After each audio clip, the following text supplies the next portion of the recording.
Close your eyes and imagine the world before the hum of reactors, before mushroom clouds reached into the sky, before the words atomic bomb meant fear and power. It is the early 20th century. The world is still ruled by the thundering of artillery, by the movement of ships across oceans, and by armies marching with rifles in hand. In the night skies, the stars shine untouched by human science. Humanity has not yet unlocked the smallest forces of nature. It is a silent night before the storm of the atomic age. At this time, science was already racing forward. Electricity had lit up cities. Radios were carrying voices across continents. Airplanes had proven they could cross oceans. Yet, no one could imagine the power hidden in the very heart of matter, the atom itself. Atoms have long been seen as indivisible, the smallest unit of existence. The word itself comes from the Greek atomos, meaning uncuttable. For centuries, that idea held strong. But in quiet laboratories across Europe, strange experiments were beginning to whisper a different truth. A truth that the atom could be broken. And in that breaking, energy far beyond imagination could be released. A world on edge the world between the two world wars was restless. The Great War, what we now call World War I, had ended only a few decades earlier. Millions had died in the trenches. Nations were exhausted, but the peace was fragile. By the 1930s, storm clouds were rising again. Fascism in Italy, Nazism in Germany, and militarism in Japan threatened to plunge the world back into conflict. While armies built tanks and planes, a quieter revolution was unfolding in physics. Men and women with chalk in their hands and microscopes at their desks were unknowingly preparing to change warfare forever.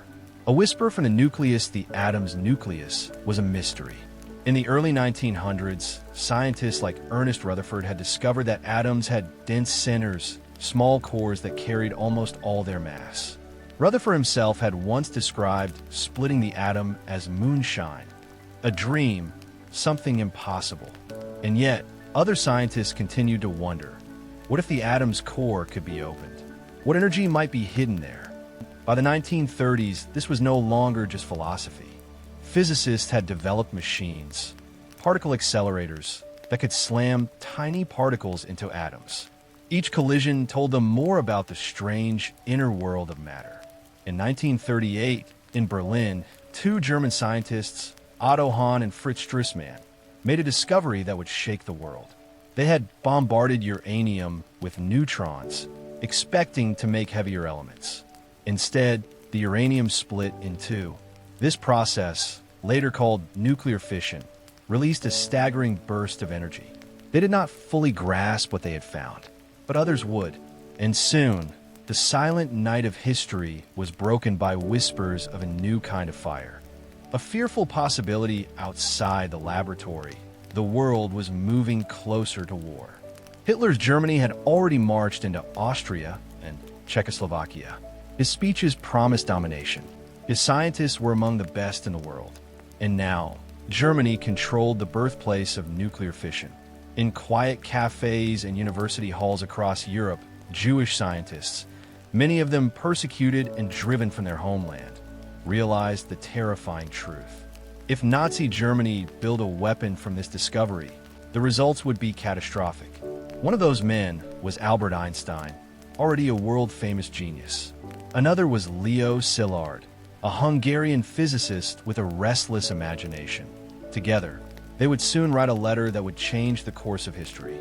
But that comes later. For now, the world was still asleep, unaware of how close it was to waking into the atomic age. The calm before the storm, it is easy, from today's perspective, to see the chain of events as inevitable. Science marches forward. Wars drive invention. But in the 1930s, nothing was certain. Physics was a frontier, fragile and strange. Fission could have remained a curiosity, just another experiment in a long list of discoveries. But history has a way of pressing discoveries into the service of war. And once the secret of the atom was glimpsed, there was no going back. As you drift further into this story, think of that quiet moment. The world asleep under the stars, unaware of the forces waiting to be unleashed. The silent night before Hiroshima, before Nagasaki, before the Cold War and nuclear fear. What happened next would change everything. A strange discovery. Splitting the atom, it was winter in Berlin, 1938. The city was covered in frost, its streets lit by the rigid banners of the Nazi regime. Inside a laboratory, however, something entirely different was unfolding. Something that had nothing to do with parades or propaganda, but with the smallest building blocks of nature itself. Otto Hahn and Fritz Stresemann, German chemists working quietly at the Kaiser Wilhelm Institute, were experimenting with uranium. They were not seeking to build a weapon. They were chasing curiosity, pushing the limits of chemistry and physics. Their method was simple in theory but delicate in practice.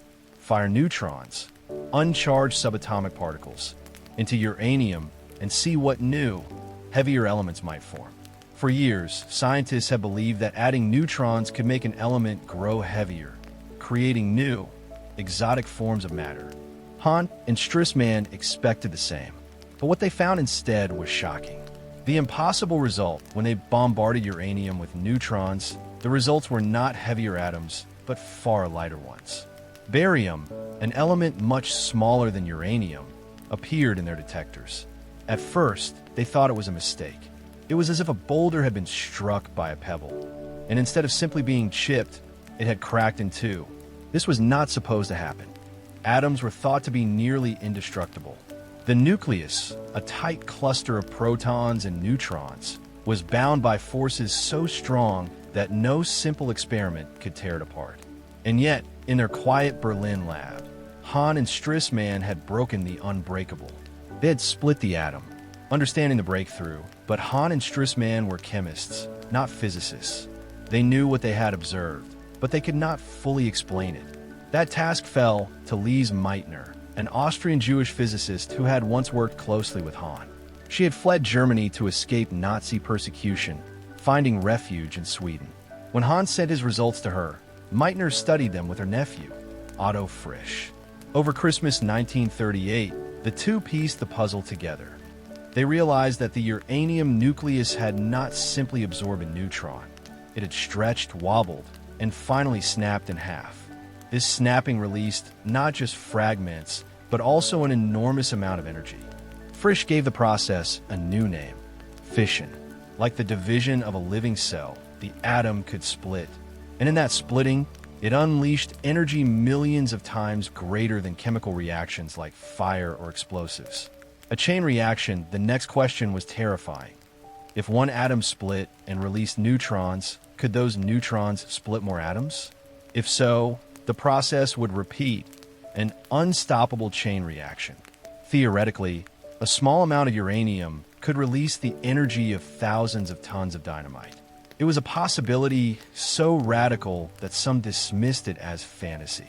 But others, especially the refugees watching Hitler's rise in Europe, understood the danger. If this discovery fell into the wrong hands, it could become a weapon unlike anything the world had ever seen.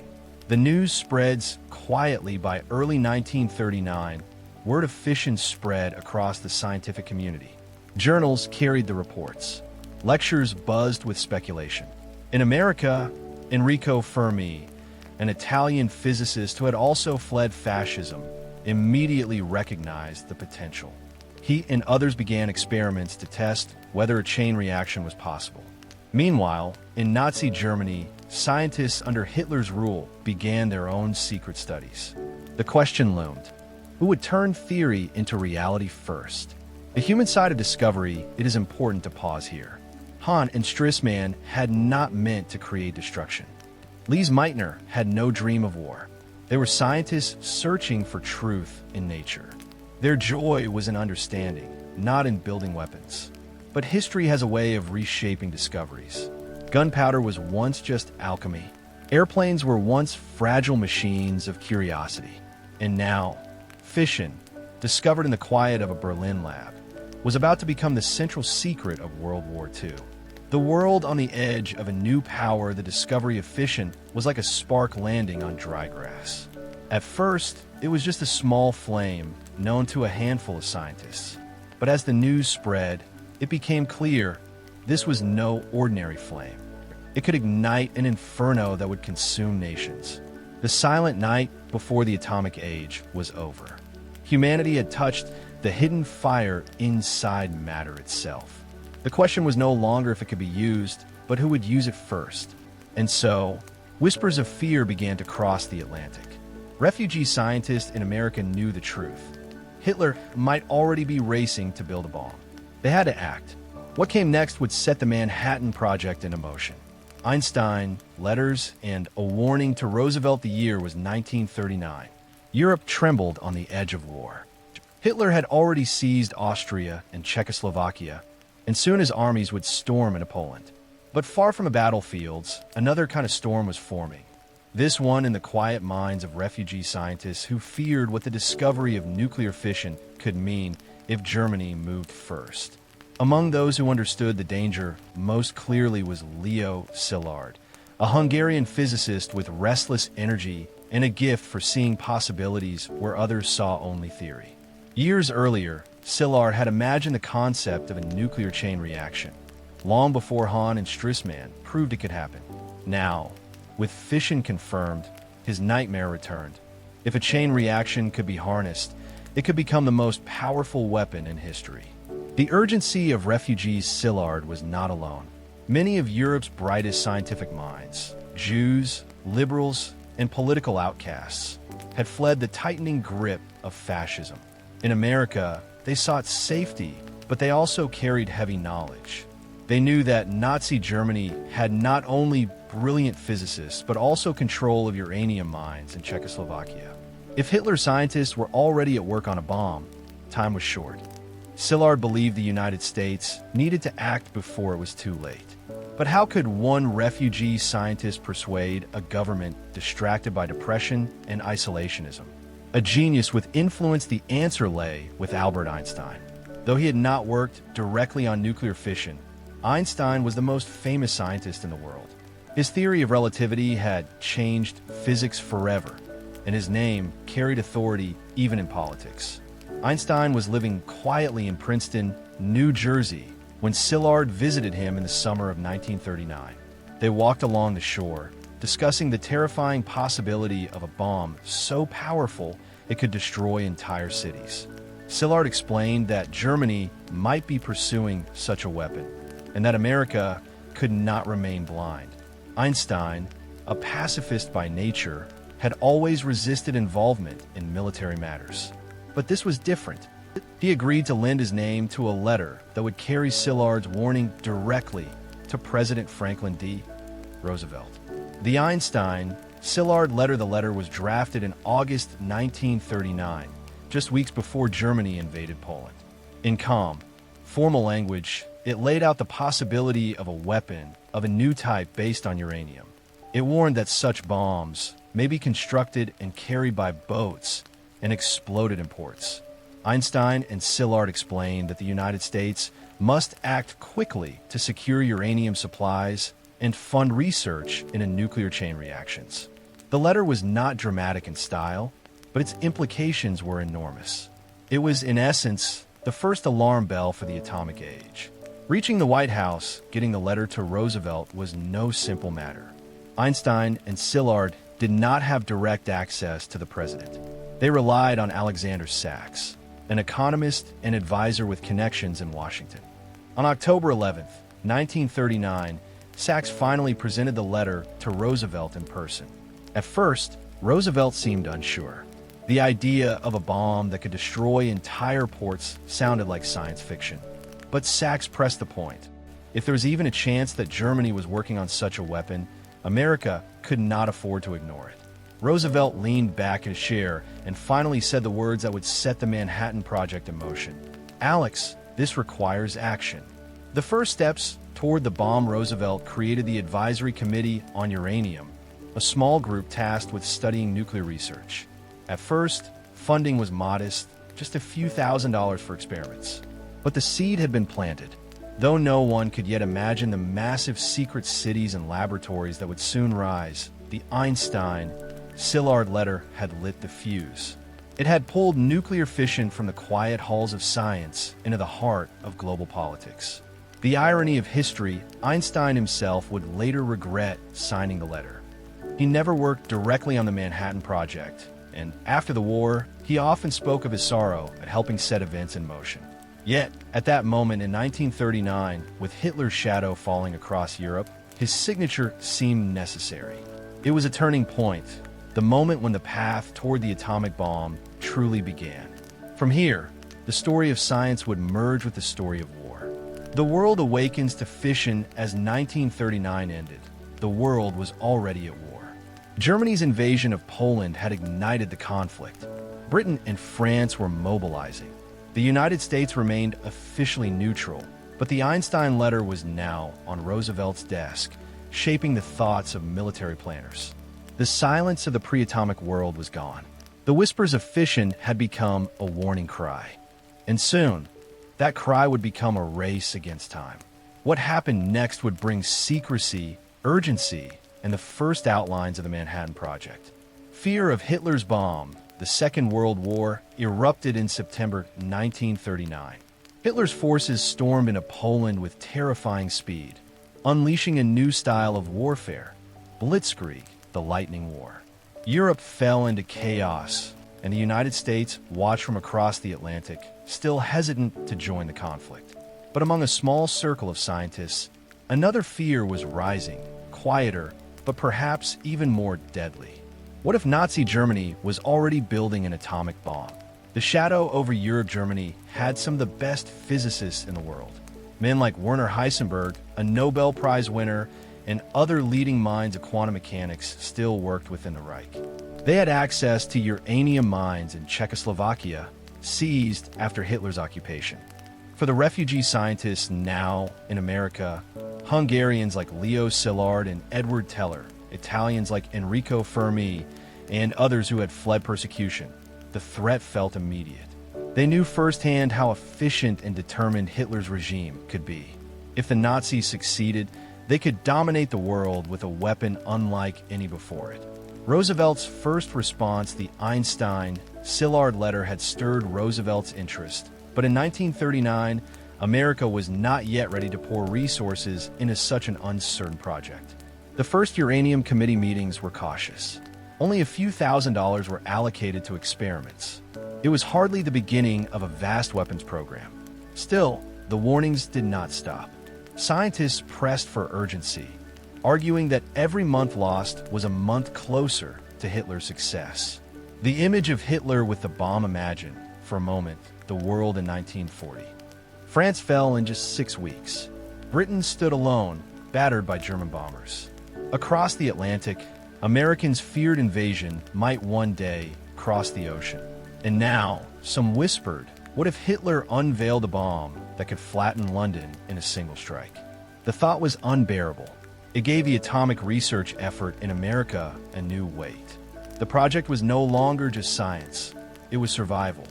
Heisenberg and the German effort, meanwhile. In Germany, a small group of scientists had been ordered to investigate nuclear fission. Among them was Werner Heisenberg. His group began studies into uranium and heavy water, substances critical to building a reactor that could sustain a chain reaction. Though Germany's program lacked coordination and resources compared to what the Allies would later build, no one outside Germany knew that. To the refugees in America, it seemed obvious. If anyone could build the bomb first, it was Hitler's scientists. Refugees become soldiers of science. The fear of a German bomb drove many refugee scientists to work harder than ever. They had fled persecution, but their families and homelands were still under threat. For them, working on America's nuclear research was not just science. It was war by another name. Men like Fermi, Szilard, and Teller carried a burning urgency. They believed they were racing not just against time, but against Hitler himself. Every experiment, every calculation felt like part of a battle being fought in laboratories instead of trenches. Britain joins the race across the Atlantic. Britain also took the threat seriously. In 1940, British scientists formed what became known as the Maud Committee, tasked with studying whether an atomic bomb was possible. Their conclusion was chilling. Yes, It was not only possible, but it might be achievable within the war's timeline. The MAUD committee's findings later played a key role in convincing the United States to escalate its own efforts. The growing sense of urgency by the time the United States officially entered the war in December 1941, after the attack on Pearl Harbor, the fear of Hitler's bomb had reached its peak. Scientists and military leaders alike believed the Nazis could be only months away from success. In truth, the German program was far less advanced. Heisenberg's team struggled with resources, political interference, and technical problems. But no one in America or Britain could know that. From their perspective, every day lost was a day closer to disaster. The spark of a giant project, it was this fear, more than ambition, more than scientific curiosity, that gave birth to the Manhattan Project. The idea of Hitler holding the world's first nuclear weapon was simply too dangerous to risk. So, in the dark days of 1941 and 1942, the United States began to gather its scientists, its money, and its secrecy to build a bomb before Germany could. The fear of Hitler's bomb lit the fuse that would soon ignite the greatest scientific project in history. And yet, what came next would be bigger than any of them imagined. The birth of a sprawling, secret empire of science and industry. Birth of the Manhattan Project by 1941, the war had grown into a global inferno. Nazi forces pushed deep into the Soviet Union, and Britain struggled under constant bombing. Across the Pacific, Japan was advancing through Asia. Then came December 7th, 1941, Pearl Harbor. The United States could no longer stand aside. America was at war. With that single event, urgency reached a new level. It was no longer enough to theorize, to run small experiments, to quietly debate the meaning of fission. Now the question was simple and terrifying. Could the United States build an atomic bomb before its enemies? Small beginnings until then, nuclear research in America was scattered. University labs in Columbia, Princeton, and Chicago carried out studies, often with little funding. Scientists argued over whether fission could truly power a weapon. The government listened politely but cautiously. Pearl Harbor changed everything. What had once seemed like a distant possibility now became a national priority. If the Nazis, or even the Japanese, developed an atomic weapon first, America's entire war effort could collapse. The small uranium committee suddenly began to expand. It needed direction, funding, and leadership. What emerged was something entirely new. A project so vast, so secret, and so ambitious that it would dwarf anything before it. The name is chosen in June 1942. The U.S. Army took control of nuclear research. To disguise its true purpose, it was given an ordinary-sounding name, the Manhattan Engineer District. Later, history would remember it simply as the Manhattan Project. On paper, it looked like just another engineering task. In reality, it was a project to unlock the power of the universe itself. Bringing the military and the Army appointed General Leslie R. Groves to lead the effort. Groves had just finished overseeing the construction of the Pentagon. He was known as tough, demanding, and ruthless when it came to getting results. To some scientists, he seemed like the wrong man, a soldier, not a thinker. But Groves had what the project needed most: the authority to move mountains of money, materials, and manpower. Under his command, the Manhattan Project transformed from a handful of labs into a sprawling secret network of factories and research centers spread across the country. The scientific leadership, but Groves needed a scientific leader, a mind sharp enough to direct thousands of the brightest researchers. He turned to a rising physicist named Robert Oppenheimer. At first glance, Oppenheimer was an unusual choice.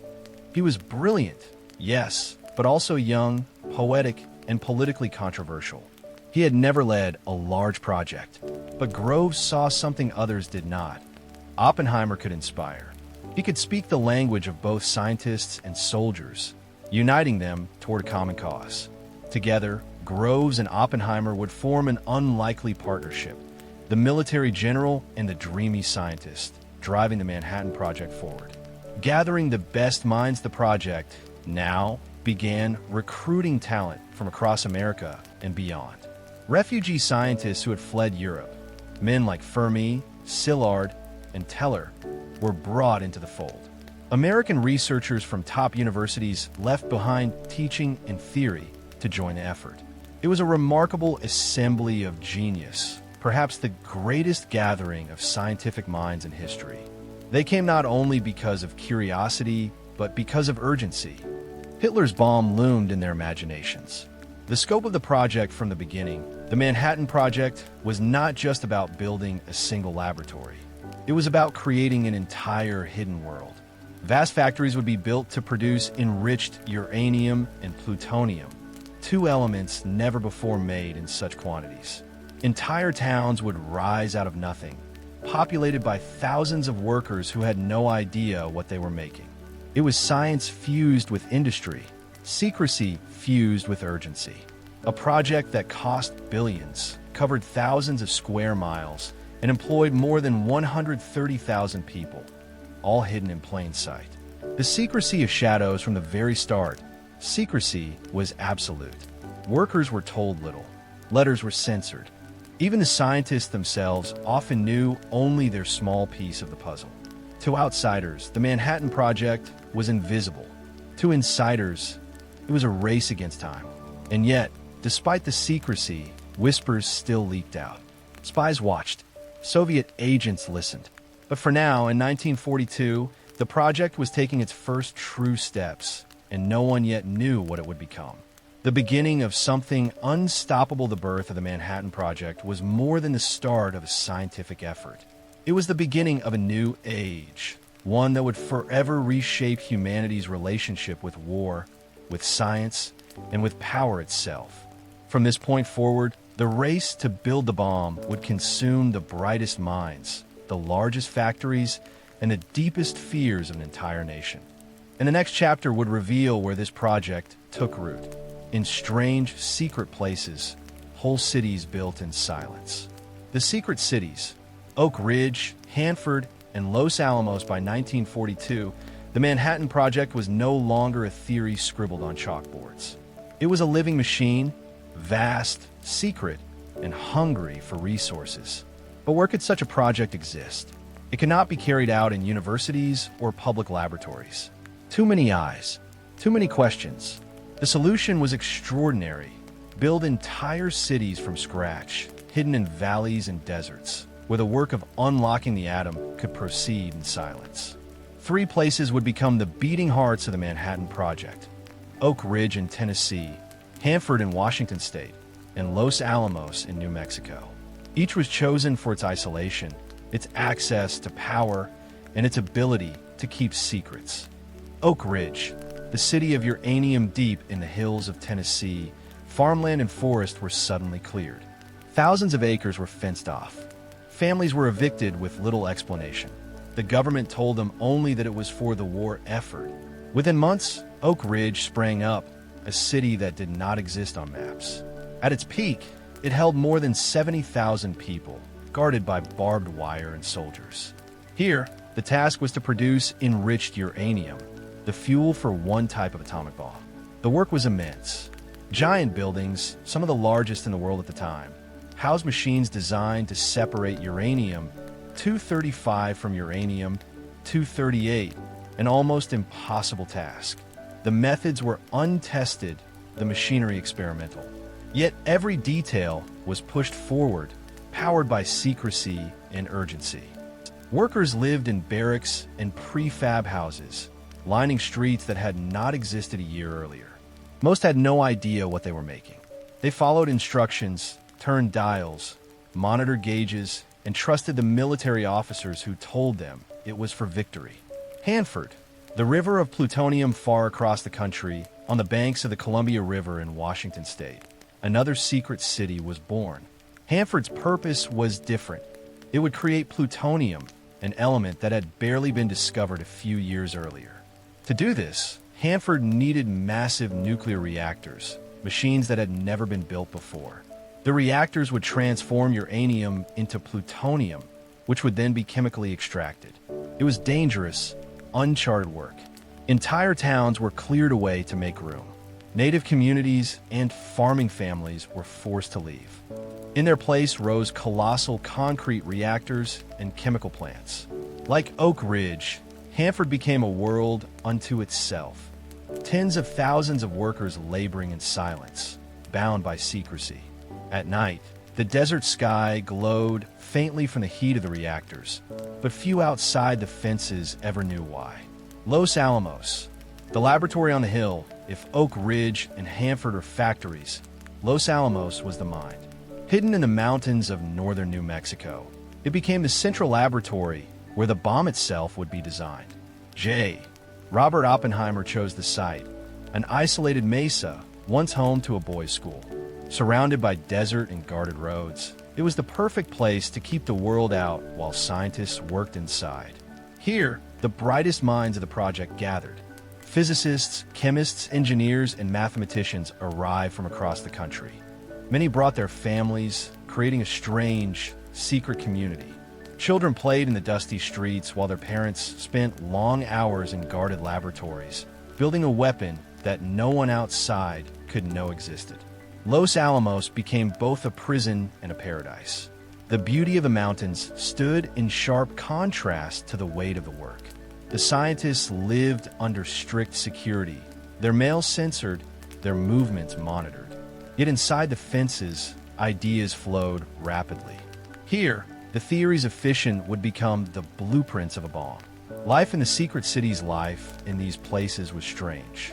Workers at Oak Ridge and Hanford often lived in cramped conditions, standing in long lines for food, cut off from the outside world. They knew they were part of something important, but not what. Rumors spread. Some thought they were building a weapon, others imagined it was a power plant or even a cure for disease. At Los Alamos, life was equally divided. Days were spent in furious scientific debate, chalkboards covered in equations that could decide the war. Evenings saw dances, lectures, and small concerts. The scientists laughed, argued, and sometimes despaired, knowing they were building something that could end countless lives. A hidden world of power together. These three cities formed a hidden empire of science and industry. Oak Ridge enriched uranium. Hanford produced plutonium. Los Alamos turned those materials into weapons. Tens of thousands of people worked day and night, yet almost none of them saw the whole picture. Only a handful of leaders, Groves, Oppenheimer, and their inner circle, knew the full truth, that the world's first atomic bomb was being born. The secret cities thrived in silence. But now the project needed a leader who could hold it all together, an unlikely figure who would become known as the father of the atomic bomb. Oppenheimer takes the helm in the summer of 1942. General Leslie Groves had a monumental problem. The Manhattan Project was rapidly expanding into the largest scientific and engineering effort in history, but it needed a scientific leader, someone who could command the respect of Nobel Prize, winning physicists, organize teams across three secret cities, and think fast enough to solve problems no one had ever faced before. Against expectation, Groves chose a man many considered an outsider, Robert Oppenheimer. An unlikely choice. Oppenheimer was brilliant but unproven. He had never led a major project, nor had he won the highest honors in physics. He was known as a dreamer, a man who quoted poetry in multiple languages and read Hindu scripture as easily as he studied quantum mechanics. His students admired him, but his colleagues sometimes doubted his discipline. To make matters worse, Oppenheimer had political baggage. In the 1930s, he had mingled with leftist circles, supported causes linked to communism, and even had personal relationships with activists. In an era of deep suspicion, this made him a risk. But Groves saw something others missed. Oppenheimer had a rare ability to see the big picture, to connect scattered ideas into a coherent vision. He could inspire people. He could turn physicists, chemists, and engineers, often competitive, often stubborn, into a united team. Groves gambled that Oppenheimer was the man who could carry the project to success. The man for the moment. When Oppenheimer was offered the role, he accepted with enthusiasm. He understood the weight of the work. Though he was deeply intellectual and often conflicted, He believed the war against Hitler demanded everything science could give. From the moment he took charge, his energy was relentless. He sketched designs, debated theories, and pushed his colleagues to think faster, work harder, and solve problems that seemed impossible. His presence alone, lean, intense, with piercing eyes, gave the project a strange sense of urgency. At Los Alamos, Oppenheimer became not just a director, but a symbol. The scientists called him Oppie. They admired him, feared him, and followed him. In the desert, he was both commander and confidant, leading them into unknown territory.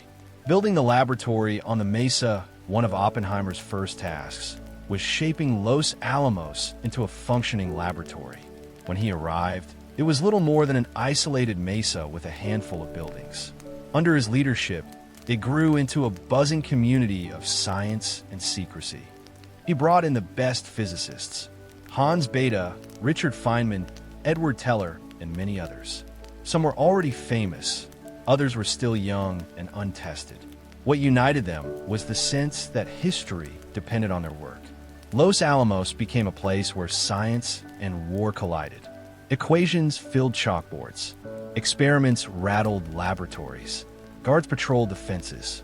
At night, Oppenheimer gathered his team, speaking with a mix of authority and inspiration that made them believe they could achieve the impossible. The strain of leadership, but leadership came with heavy burdens. Oppenheimer was under constant surveillance. His past political connections were scrutinized by military intelligence. Groves himself had to defend Oppenheimer repeatedly against suspicion. At the same time, Oppenheimer wrestled with moral doubts. He knew they were building a weapon of unprecedented destruction. Some days, he pushed his team with fiery urgency. Other days, he confessed his unease in private. Yet he never stepped away. The work pressed forward, and he pressed with it. The father of the atomic bomb, by 1943, Oppenheimer was firmly in command. Under his direction, the scientists at Los Alamos began designing not one bomb, but two. One using uranium from Oak Ridge, the other using plutonium from Hanford. Each path was fraught with technical challenges. Each demanded creativity and courage. In the desert air of New Mexico, Oppenheimer became the project's heartbeat. His leadership turned scattered effort into focused purpose. He was not a soldier, yet he carried the weight of a general. He was not a politician, yet he stood at the crossroads of science and war. History would remember him as the father of the atomic bomb. But in those early years, he was simply the man holding the project together, one sleepless night at a time. The stage was now set. The best minds had been gathered, the laboratories built, and the vision defined. The Manhattan Project was no longer an idea. It was a living race against time. Gathering the brightest minds in science, the Manhattan Project was unlike anything the world had ever seen. It wasn't just a military mission, nor was it simply a scientific experiment. It was a collision of both, where the fate of nations depended on chalkboard equations, midnight calculations, and minds capable of reshaping reality itself. To make such a dream possible, Oppenheimer and Groves had to gather the brightest minds of an entire generation. They didn't just recruit scientists. They assembled a league of visionaries, rebels, dreamers, and geniuses, people who thought beyond the limits of ordinary science. The call of war, the letters went out in secret. Invitations were whispered, sometimes in military offices, sometimes in dimly lit university halls. Scientists across the United States and Europe were told they were needed for work of great national importance. Some guessed the truth. Others were left in the dark. But for many, the motivation was clear. Hitler could not be allowed to build a bomb first. If Germany succeeded, the world would be lost. A gathering of giants at Los Alamos, the roster began to look like the honor roll of modern physics. Niels Bohr, the Danish genius who had fled Nazi-occupied Europe, brought his deep understanding of atomic structure. He was both a mentor and a conscience, warning of the consequences of what they were building. Hans Bethe, brilliant and steady, took charge of the theoretical division, guiding younger physicists with a calm hand. Richard Feynman, then still in his 20s, injected energy and humor into the desert. dazzling his colleagues with calculations scribbled at lightning speed. Edward Teller, restless and ambitious, constantly pushed for a super hydrogen bomb, even before the atomic one was finished. Enrico Fermi, practical and precise, had already built the world's first nuclear reactor in Chicago. At Los Alamos, he became the anchor of experimental physics. Dozens more arrived: chemists, mathematicians, engineers, and young students whose names would one day be etched in history books. A strange new world on the Mesa life at Los Alamos was unlike any university. Scientists who were used to open debate now worked behind fences topped with barbed wire. Guards checked every notebook, every letter home. Yet inside the fences, the atmosphere was electric. Ideas bounced between offices like sparks. Some nights, the chalkboards never went clean. Teams worked until dawn, driven by the knowledge that every hour mattered.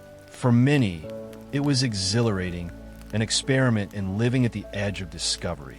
For others, it was exhausting, a constant reminder that the weight of war pressed down on their shoulders.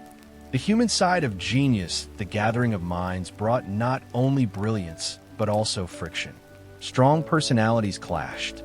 Teller's obsession with a larger weapon annoyed his peers. Borès philosophical, caution slow discussion.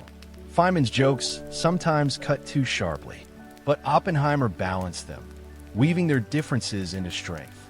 He listened, he mediated, and when necessary, he made the final call.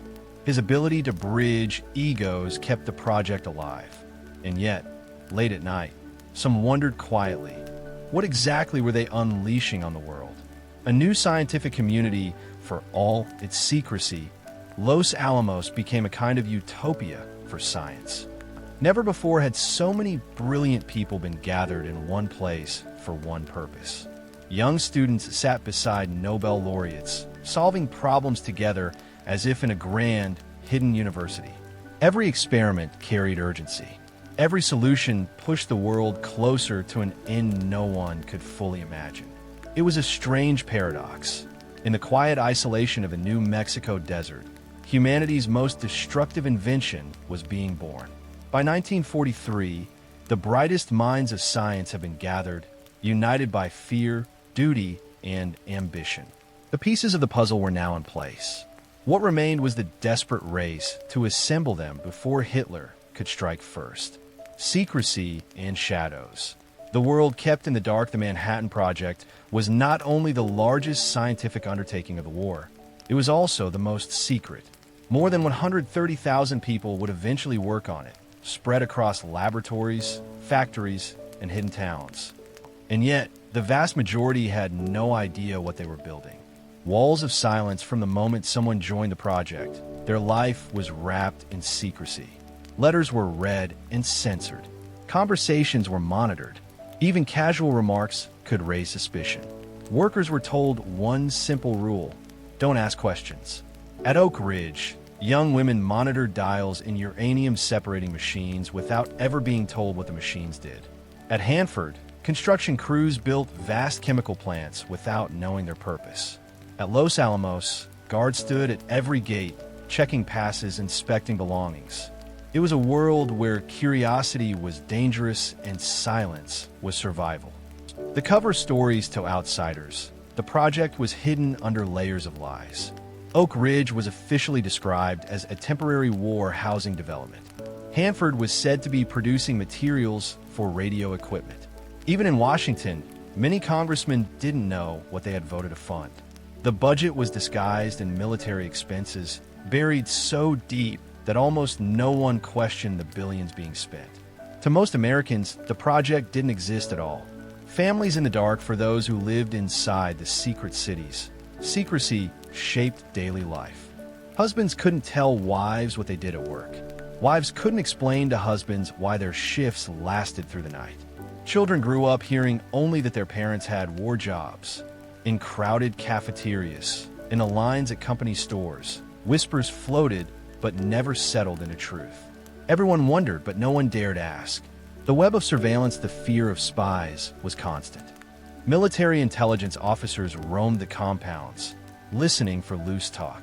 Background checks probed into personal lives, friendships, even love affairs. Oppenheimer himself was watched. His phone was tapped, his mail opened, his friendships with leftist thinkers scrutinized. Though Groves defended him, suspicion never fully vanished. And in the shadows, real spies were at work, slipping through cracks, sending secrets across oceans. But the scientists and workers, for the most part, lived in ignorance of this hidden war. The burden of silence for many, the secrecy was frustrating. Scientists used to open exchange now worked behind locked doors.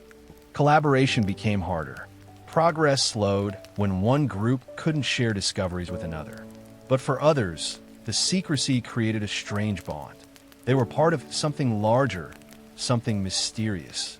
Even without knowing the details, they felt the gravity of their mission. At night, as desert winds swept across Los Alamos, or as the lights of Oak Ridge hummed in the Tennessee hills, workers lay awake, wondering, what are we building? Why so much secrecy? And what will happen when it's done? The world outside remained unaware. While battles raged in Europe and the Pacific, while families grieved and hoped for peace, a silent, invisible project moved forward in the shadows, its outcome destined to change history. The race against time, the Manhattan Project, was not only a test of science and engineering. It was a race against an enemy who, for all anyone knew, might already be ahead. The question haunted everyone involved. What if Hitler gets the bomb first? The shadow of Germany in 1938, German scientists Otto Hahn and Fritz Strassmann had achieved nuclear fission, the very process that made an atomic bomb possible. The discovery had shocked the scientific world. If Germany had been first to find it, could they also be first to weaponize it? By 1942, Allied intelligence reported that Germany had an uranium project underway. Details were scarce, but the fear was real. With brilliant physicists like Werner Heisenberg working under the Nazi regime, the possibility loomed like a dark cloud over every calculation at Los Alamos. A relentless deadline, General Groves impressed upon his teams that time was their greatest enemy. Every delay, every mistake carried the risk of disaster. If Germany struck first with a bomb, entire Allied armies, or even cities, could be wiped from the map. Oppenheimer pushed his scientists with unyielding urgency. Nights blurred into mornings. Breakthroughs were celebrated for an hour, then replaced with new challenges. Nobody knew exactly how long they had, only that the clock was ticking. Competing paths, the race wasn't only against Germany. It was also against uncertainty. The project had two bomb designs in progress. A uranium bomb, thought to be the simpler design, but limited by scarce material. A plutonium bomb, more complex, but potentially more powerful. The problem was staggering. Separating uranium-235 from uranium-238 required colossal machines and new methods of engineering. Producing plutonium meant designing reactors unlike anything ever built before. The scientists didn't have the luxury of choosing one path. They had to pursue both at full speed, no matter the cost. Sacrifice and pressure, every person involved felt the weight of the race. Families at Oak Ridge worked double shifts. Engineers at Hanford toiled through nights of freezing cold and blistering heat. At Los Alamos, young physicists calculated until their hands cramped. The pressure was immense. Mistakes weren't just costly, they might hand victory to the enemy. And no one knew how close the enemy was. The breakthrough that never came. For Germany, what the Allies didn't know until later was that Germany's program was faltering. Heisenberg and his colleagues struggled with limited resources and poor coordination. The Nazis never dedicated the vast manpower and money needed to succeed. But in 1943 and 1944, that truth was hidden.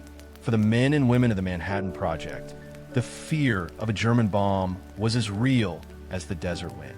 It drove them harder, faster, deeper into uncharted science.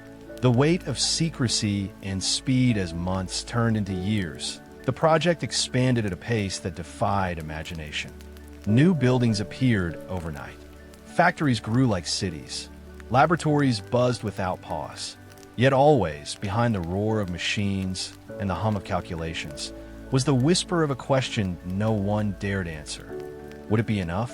Would they finish in time? The Manhattan Project had become a race not just against Germany, but against history itself. The outcome would determine not only the war, but the future of the world. Building Oak Ridge, the city that shouldn't exist in the rolling hills of eastern Tennessee, far from battlefields and far from curious eyes, a new city appeared almost overnight. It wasn't on maps. It wasn't in guidebooks. To the outside world, it didn't exist. But behind barbed wire and guarded gates, Oak Ridge became one of the beating hearts of the Manhattan Project. Choosing the location in 1942, the U.S. government quietly seized 60,000 acres of farmland in Tennessee.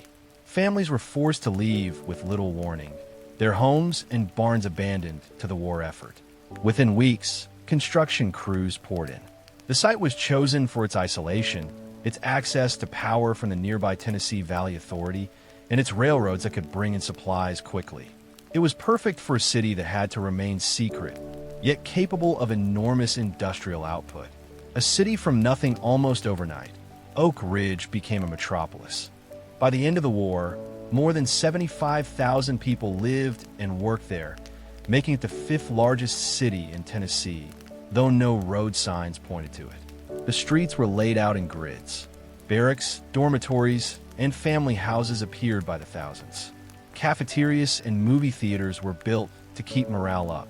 But everything was temporary, built with speed, not permanence. Residents lived in wooden alphabet houses, named A, B, and C, depending on size. Mud often covered the streets, and dust coated the air. It was not glamorous, but it was alive with purpose. The mission of Oak Ridge's role, was both massive and mysterious. Here, scientists and workers were tasked with producing uranium-235, the rare isotope needed for one of the atomic bombs. To do so, they used vast machines unlike anything ever built. The electromagnetic separation plants, known as calatrons, hummed day and night, drawing so much electricity that Oak Ridge consumed more power than the entire city of New York. Thousands of workers operated knobs, dials, and gauges, never knowing the real purpose of the machines they tended. Life in the secret city, for those who lived there, Oak Ridge felt strange and unreal. Guards patrolled every gate. IDs were checked constantly. Cameras were banned. Conversations about work were forbidden, even at home. Yet within those walls, life continued. Families raised children. Soldiers fell in love with secretaries. Cafeterias served thousands of meals a day. On weekends, dances and movies offered brief escapes from the pressure. But always, the fences reminded them they were cut off from the world. Their city wasn't supposed to exist. The Calatron Girls. One of Oak Ridge's most remarkable stories was the role of young women, many just out of high school, who were hired to operate the Calatrons. They had no background in physics or engineering. Instead, they were trained to follow instructions precisely, watching meters and adjusting dials with steady hands. Scientists discovered that these women, focused and methodical, outperformed trained engineers in keeping the machines running smoothly. Their patience and precision helped produce the uranium that would fuel the Hiroshima bomb. The weight of ignorance, most residents of Oak Ridge never knew what they were making. Some guessed, some speculated, but the truth was locked away. The secrecy was so deep that when the bomb dropped on Hiroshima, many workers realized for the first time what their labor had created. Until then, they only knew one thing. Their work was urgent, and it mattered. By 1945, Oak Ridge had become a miracle of speed and scale, a city that rose from farmland into one of the most important industrial sites in history. Yet even as its machines roared, another city was rising in the west, Hanford, where plutonium would be born. Hanford and the river of plutonium. If Oak Ridge was the city of uranium, then Hanford was the city of plutonium. Hidden along the Columbia River in Washington state, it became the largest and most complex nuclear production site in the world, an industrial giant built in secret, designed to create a new element that barely existed in nature. The Columbia River site in early 1943, the U.S. government chose a vast stretch of desert near Richland, Washington, as the site for the plutonium project. The land was dry, windswept, and sparsely populated, perfect for secrecy, but also ideal for engineering. The Columbia River provided a steady flow of cold water, necessary to cool the enormous reactors that would be built. Within months, families who had lived on the land for generations were told to leave. Farmers packed their wagons. Native tribes who had fished the river for centuries were barred from their ancestral grounds. Once the land was cleared, construction began at a pace that seemed impossible. Building the nuclear reactors, Hanford's mission was clear: create plutonium in industrial quantities. To do this, the U.S. needed massive nuclear reactors, the first of their kind. The centerpiece was the B reactor, a structure so large it resembled a fortress. Inside, thousands of graphite blocks formed a giant core, drilled with channels to hold uranium fuel rods. Neutrons would split atoms inside the rods, transforming some of the uranium into plutonium. To prevent overheating, water from the Columbia River was pumped through the reactor, cooled, and released back. It was a daring experiment. Nobody had ever operated a reactor on such a scale. By 1944, the B reactor was running, followed by two more. For the first time in history, man was manufacturing a new element in bulk. The chemical plants, but plutonium didn't emerge neatly packaged. It had to be separated from tons of irradiated uranium fuel. This required chemical plants so massive that workers called them the Queen Marys after the giant ocean liner. Inside, uranium rods were dissolved in acid, and complex chemical processes teased out small amounts of plutonium. The work was dangerous. The radiation was poorly understood, and workers were often exposed to risks they could not see or feel. Still, the plants ran day and night, slowly producing the core material for the bomb that would one day fall on Nagasaki. Life at Hanford, like Oak Ridge, Hanford grew into a city almost overnight. Tens of thousands of workers lived in hastily built houses, dormitories, and barracks. Dust storms swept through the streets. The isolation was complete. Cafeterias served thousands of meals each day. A weekly newspaper, carefully censored, reported on community events, but never the project's purpose. Entertainment was arranged to keep spirits high. Movies, dances, sports leagues. Yet life was harsh. The desert was unforgiving, the work exhausting, and the secrecy suffocating. Families lived behind barbed wire, never allowed to speak of their jobs. A river changed forever. The Columbia River carried away the project's secrets. Water used to cool the reactors was released back into the river, carrying radioactive byproducts downstream. At the time, few understood the long-term effects.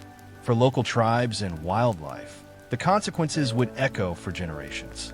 Hanford was an industrial miracle, but it came with a shadow, a reminder that the race for the bomb left scars, not only on people, but on the land itself. By the end of the war, Hanford had produced enough plutonium to fuel the Trinity test, and the bomb dropped on Nagasaki. Along with Oak Ridge, it stood as proof that secrecy, speed, and sheer human effort could reshape the world in just a few short years. Life inside the secret communities, the secret cities of the Manhattan Project, Oak Ridge, Hanford, and Los Alamos, were unlike any other communities in American history. They existed in isolation, built from nothing, and populated by people who worked on a project that few could fully comprehend. Life inside these cities was a mix of normalcy, strain, and the ever-present weight of secrecy. A world apart for the residents, life began and ended within the city limits. Streets had no names beyond letters or numbers. Cafeterias fed thousands, schools educated the children, and theaters offered the rare escape from monotony. Yet outside the fences, the world was unaware of the extraordinary work happening inside. Adults went to work in laboratories, factories, and construction sites, often under extreme pressure. Nights were filled with calculations, experiments, or machinery maintenance. The air buzzed with electricity from the massive equipment. And everywhere, guards and checkpoints reminded residents that they were living in a city that officially did not exist. The strain of secrecy, one of the most difficult aspects of life, was the absolute secrecy. Families were cut off from discussion of work. Husbands could not explain to wives what they were building. Wives could not tell husbands why their shifts ran late. Children grew up learning that curiosity could be dangerous. Mail was censored. Conversations were monitored. Rumors circulated, but truth was scarce. People learned only small pieces of a larger puzzle they could not see. This constant uncertainty created tension, yet also fostered a sense of shared purpose. The social fabric, despite the pressure, communities formed. Workers, scientists, and military personnel found ways to create normal lives. Schools operated, grocery stores sold necessities, and weekend dances offered an outlet for stress. At Los Alamos, intellectual discussions mingled with social events. Children played in the desert while their parents debated the physics of the bomb. Friendships and romances blossomed quickly, intensified by the knowledge that everyone was engaged in work of historic importance. The community was a strange blend of ordinary life and extraordinary secrecy. Women in the secret city's women played a critical role. At Oak Ridge, thousands of young women operated calatrons, controlling the dials that separated uranium-235 from its heavier isotope. At Hanford, women worked in chemical plants, monitoring processes that could be lethal if handled incorrectly. Many were young, some straight out of high school. Few had any understanding of nuclear physics, but their attention to detail, patience, and reliability made the difference between success and failure.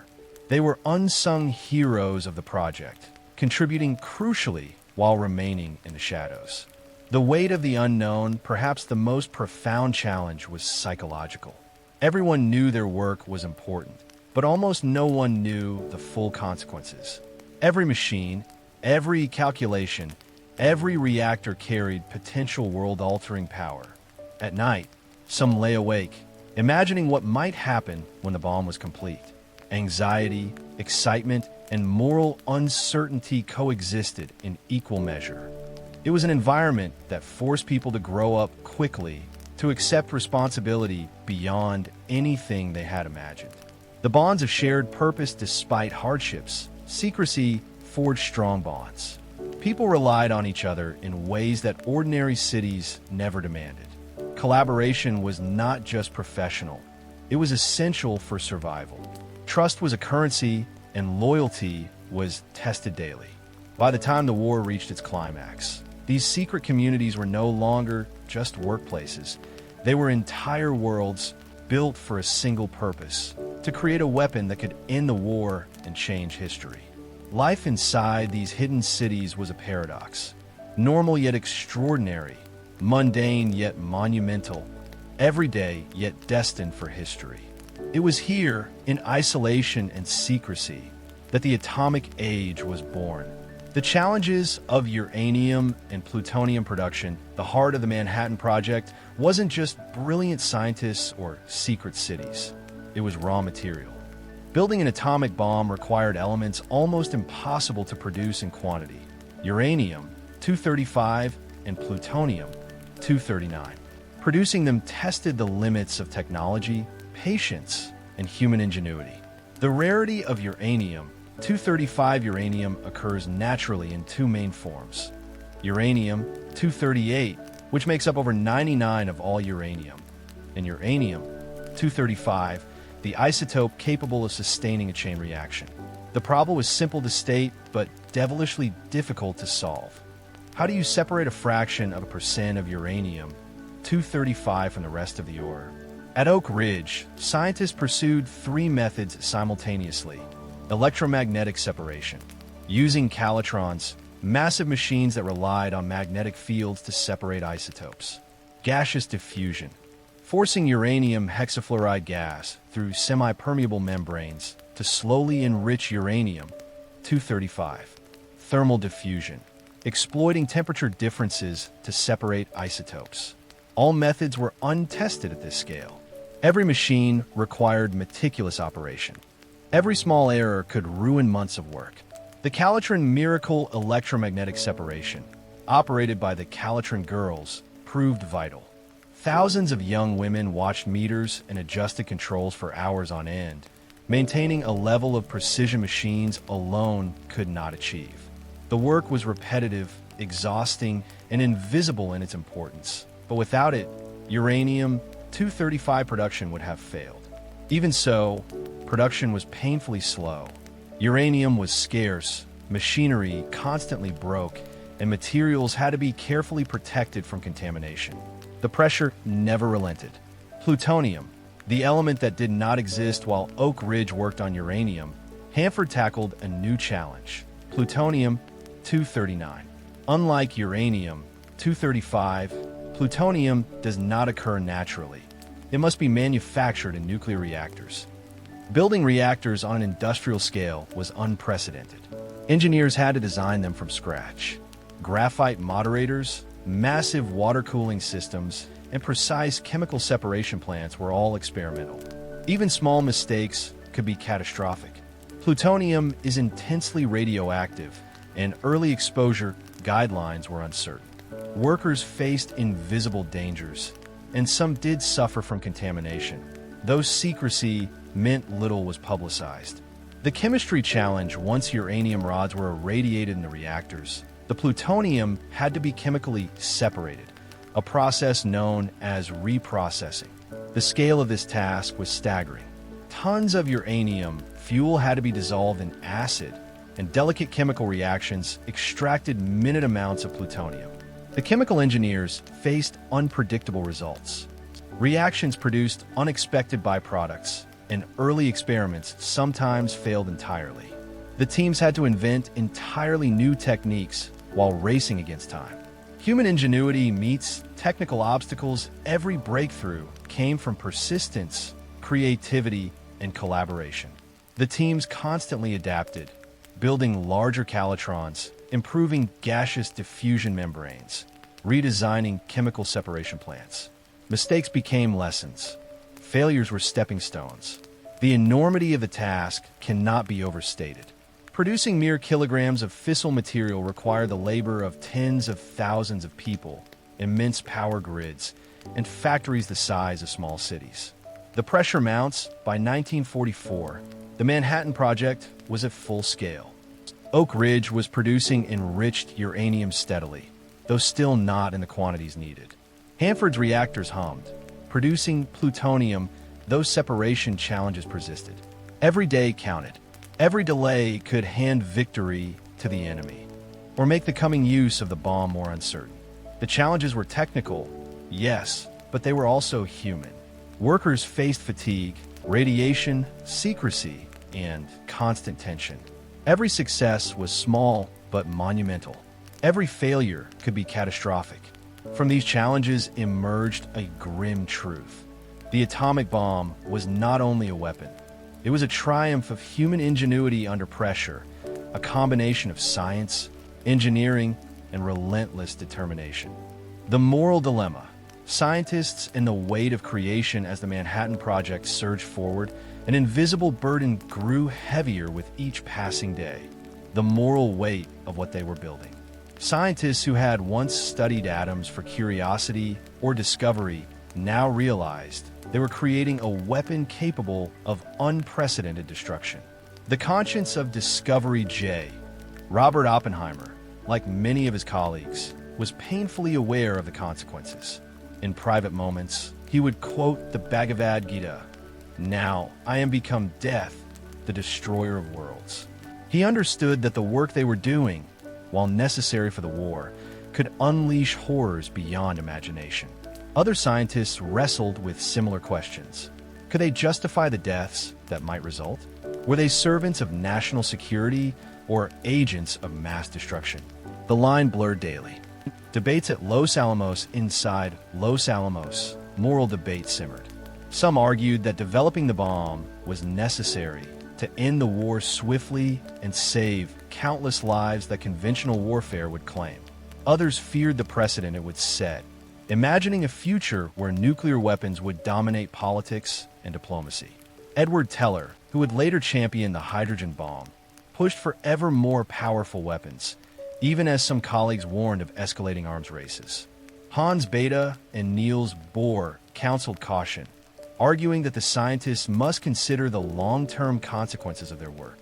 Letters from home: many scientists received letters from family and friends, unaware of the exact nature of their work.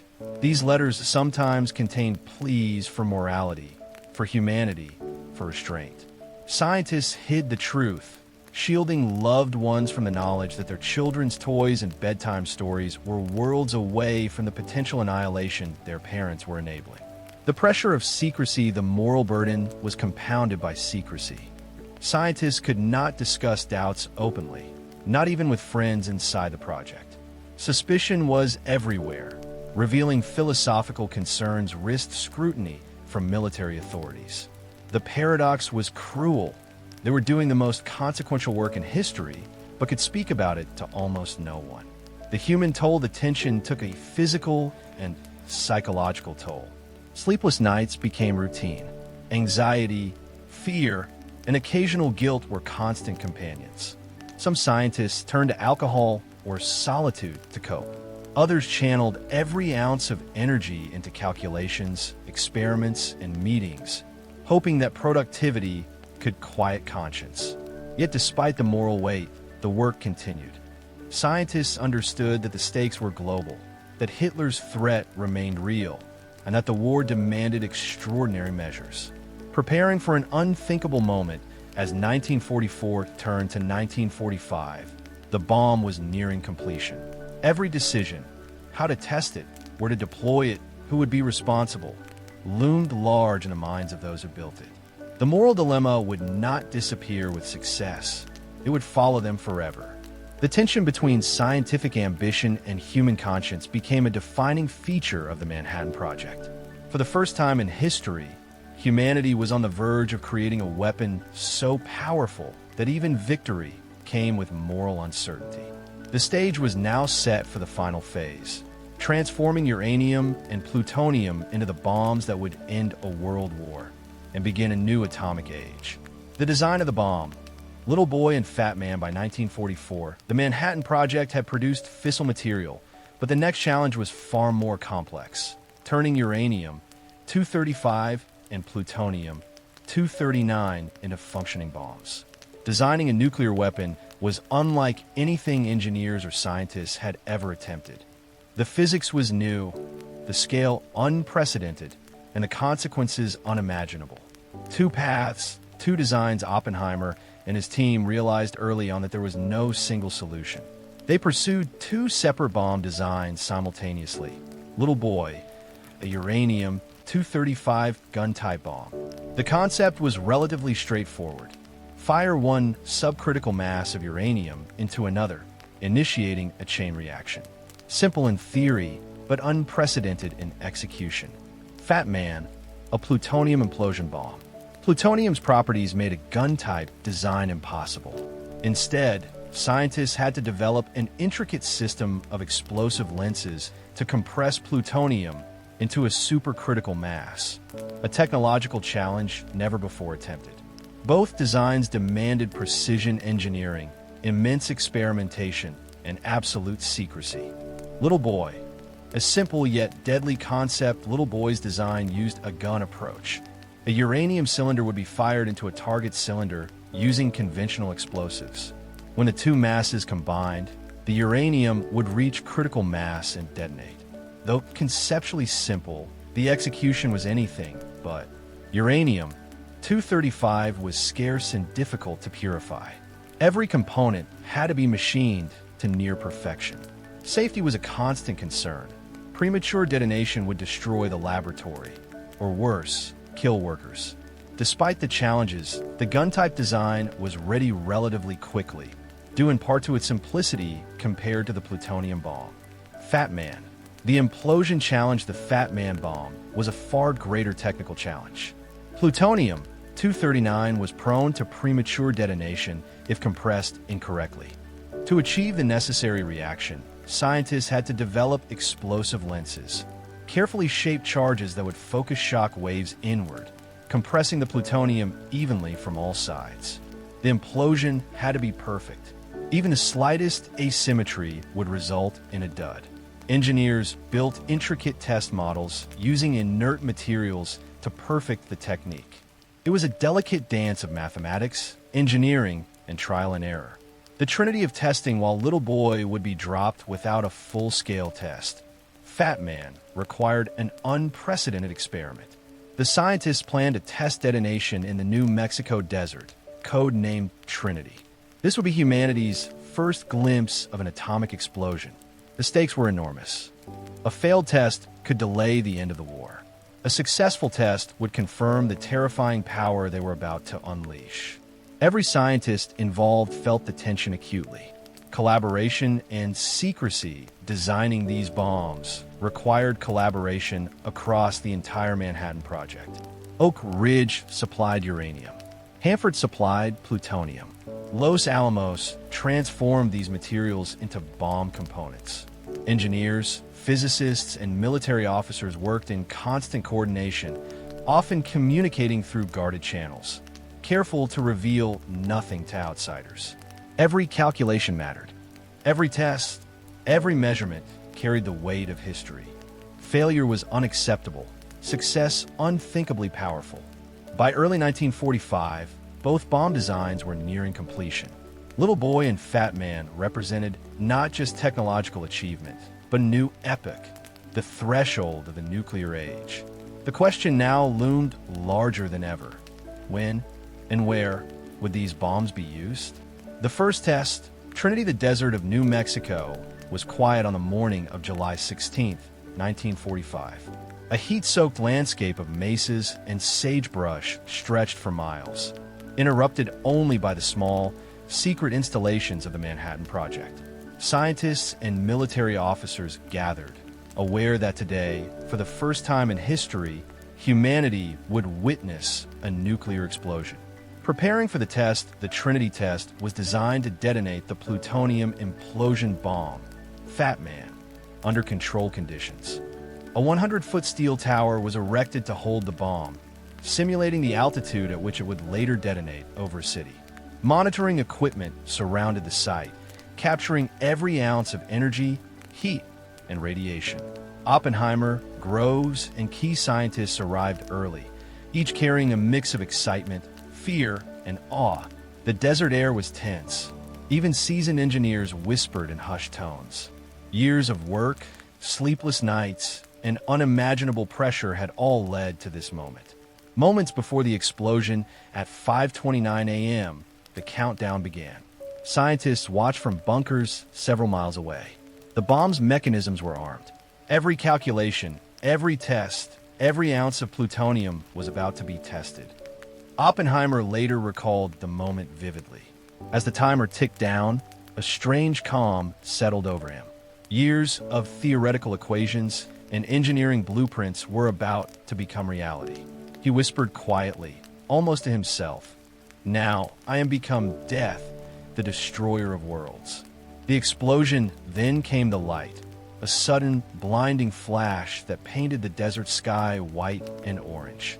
A mushroom cloud rose with terrifying speed, reaching over 40,000 feet into the atmosphere. The shockwave flattened nearby towers and shook the earth for miles.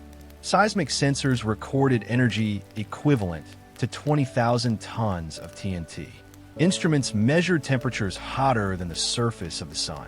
For those witnessing it, the spectacle was at once beautiful and horrifying, a terrible confirmation of human ingenuity and destructive power. Reactions at Trinity cheers erupted in the bunkers, though many felt uneasy. Scientists laughed nervously, some overwhelmed by relief, others by the enormity of what they had unleashed.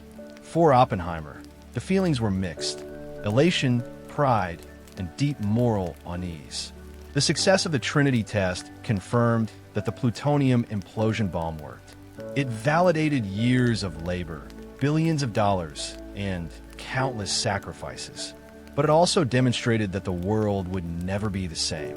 Humanity now held the power to destroy entire cities in an instant.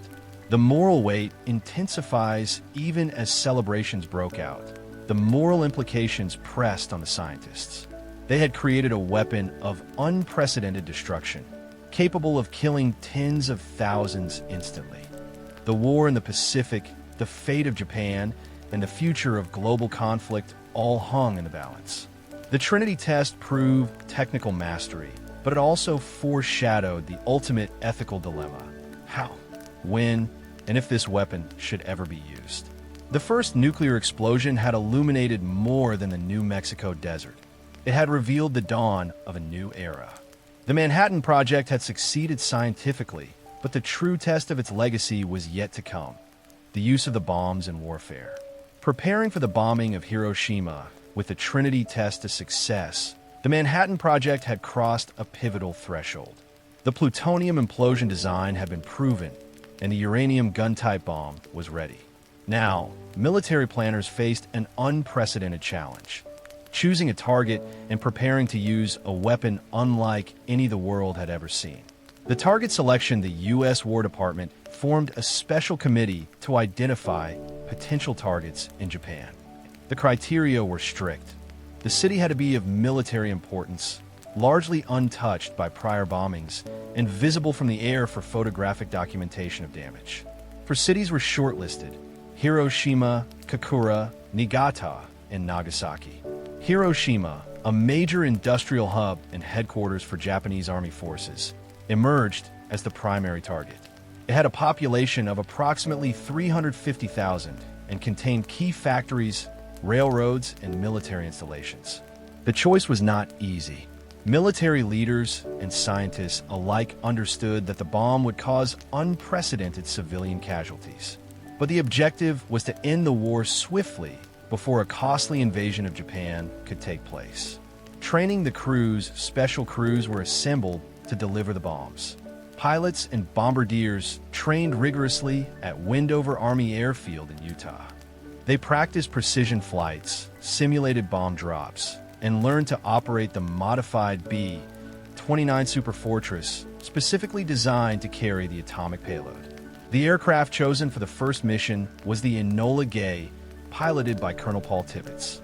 Tibbets personally named the plane after his mother, a small reminder of humanity amid the vast machinery of war. Loading the bomb's little boy, the uranium-235 bomb, was meticulously assembled in secret. Its components were delicate, and every step required precision. Specialists in protective suits handled the fissile material carefully, aware that even minor errors could trigger disaster. Meanwhile, intelligence operatives monitored Japanese cities for weather conditions and other factors. Clear skies over Hiroshima were essential for the success of the mission. The pressure on planners, crews, and scientists was immense. Every decision carried life or death consequences for tens of thousands of people. The atmosphere of anticipation in Los Alamos. Scientists observed final preparations with a mixture of pride, anxiety, and moral conflict. The work they had poured themselves into for 3 years was about to be unleashed on the world. Some argued for a demonstration on an uninhabited area to warn Japan first. But military leadership insisted on direct use to ensure maximum impact and swift surrender. In the days before the mission, letters were censored, final briefings held, and crews rehearsed their routes. Families of the airmen had no idea of the bomb's true nature. Secrecy extended even to the people delivering it. The weight of history for the men who would drop the bomb. The moment was surreal. They were trained to follow orders, yet the reality of what they were carrying, a weapon capable of instantly killing tens of thousands, was impossible to ignore. Every detail had been planned meticulously: flight paths, timing, altitude, photographic documentation, and after-action reports. Yet no amount of preparation could remove the gravity of the task. As August 6, 1945, approached, the world teetered on the brink of a new age. The Manhattan Project had succeeded, but the true test, the first use of an atomic bomb, was about to begin. Hiroshima, the first atomic bomb in war. On the morning of August 6, 1945, the skies above Hiroshima were clear, a cruelly perfect day for an unprecedented act of war. The city, home to roughly 350,000 people, was a bustling military and industrial center. exactly the type of target chosen by the U.S. military. But no one on the ground knew what awaited them. The flight of the Enola Gay at 2:45 a.m., the Enola Gay, a specially modified B-29 bomber piloted by Colonel Paul Tibbets, took off from Tinian Island in the Pacific. On board was Little Boy, the uranium-235 bomb, a weapon of unimaginable power. Alongside Tibbets were Navigator Theodore Van Kirk, Bombardier Major Thomas Farabee, and a crew trained for a mission unlike any in history. The flight to Hiroshima covered 1,500 miles over enemy territory, with each mile bringing them closer to a moment that would forever change the world. Reaching the target at 8:15 a.m., the Enola Gay reached Hiroshima. The bombardier, Thomas Farabee, released the bomb over the city at approximately 31,000 feet. For a few tense seconds, the crew watched, unsure if the device would function as designed. Then came the blinding flash, a searing white light brighter than the sun, followed by a massive shockwave that leveled buildings and ignited fires across the city. The mushroom cloud rose 60,000 feet into the sky, a symbol of both scientific triumph and catastrophic destruction. Immediate impact, the destruction was instantaneous. Tens of thousands died in the first moments, incinerated by heat and pressure. Hospitals, schools, factories, and homes vanished. Survivors were burned, blinded, or crushed by debris. Fires raged through the city for hours, fueled by broken infrastructure and scattered fuel stores. It is estimated that 70,000 to 80,000 people died immediately, with tens of thousands more succumbing later to injuries and radiation sickness. Hiroshima had become the first city in history obliterated by a single bomb. The human horror eyewitnesses described scenes of unimaginable suffering.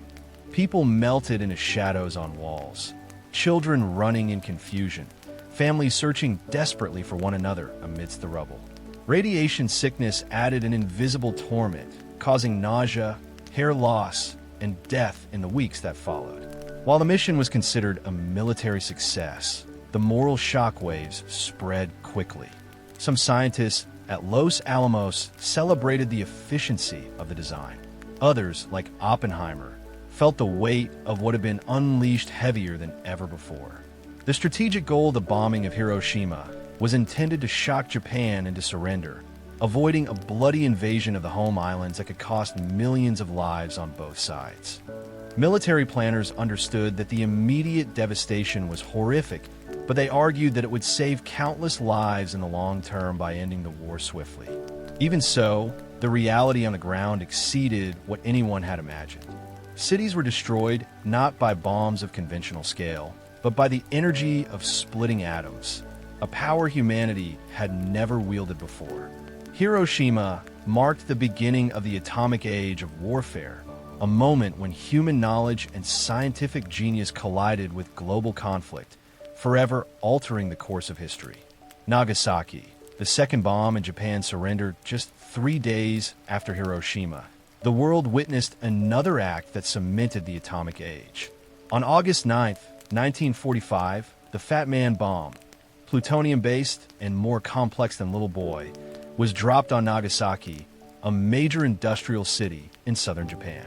The devastation would be immense, and Japan's path to surrender irreversible.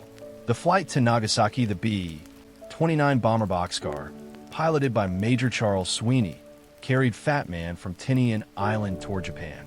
The mission faced difficulties from the start. Poor weather obscured the primary target, Kokura, forcing the crew to divert to Nagasaki. Every moment of the flight was tense.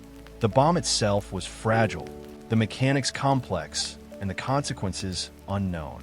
On board, crew members were aware of the weapon's power, but like those at Hiroshima, they could not fully grasp the scale of destruction they carried. Detonation over Nagasaki at 11:02 a.m. The bomb detonated over Nagasaki at an altitude of 1,650 feet. The explosion generated a blinding flash, a deafening blast, and a mushroom cloud that rose 45,000 feet. The city, nestled among valleys and hills, was devastated, though its terrain limited destruction compared to Hiroshima's flat layout. The immediate death toll was estimated at 40,000 to 75,000, with tens of thousands more suffering injuries and radiation sickness in the weeks and months that followed. Buildings crumbled, fires consumed neighborhoods, and hospitals were overwhelmed by the sheer number of casualties. Human suffering and shock survivors described harrowing scenes. People trapped under debris, desperate for water, and fleeing firestorms. Radiation sickness caused internal injuries invisible to the eye, leaving families to witness slow, agonizing deaths.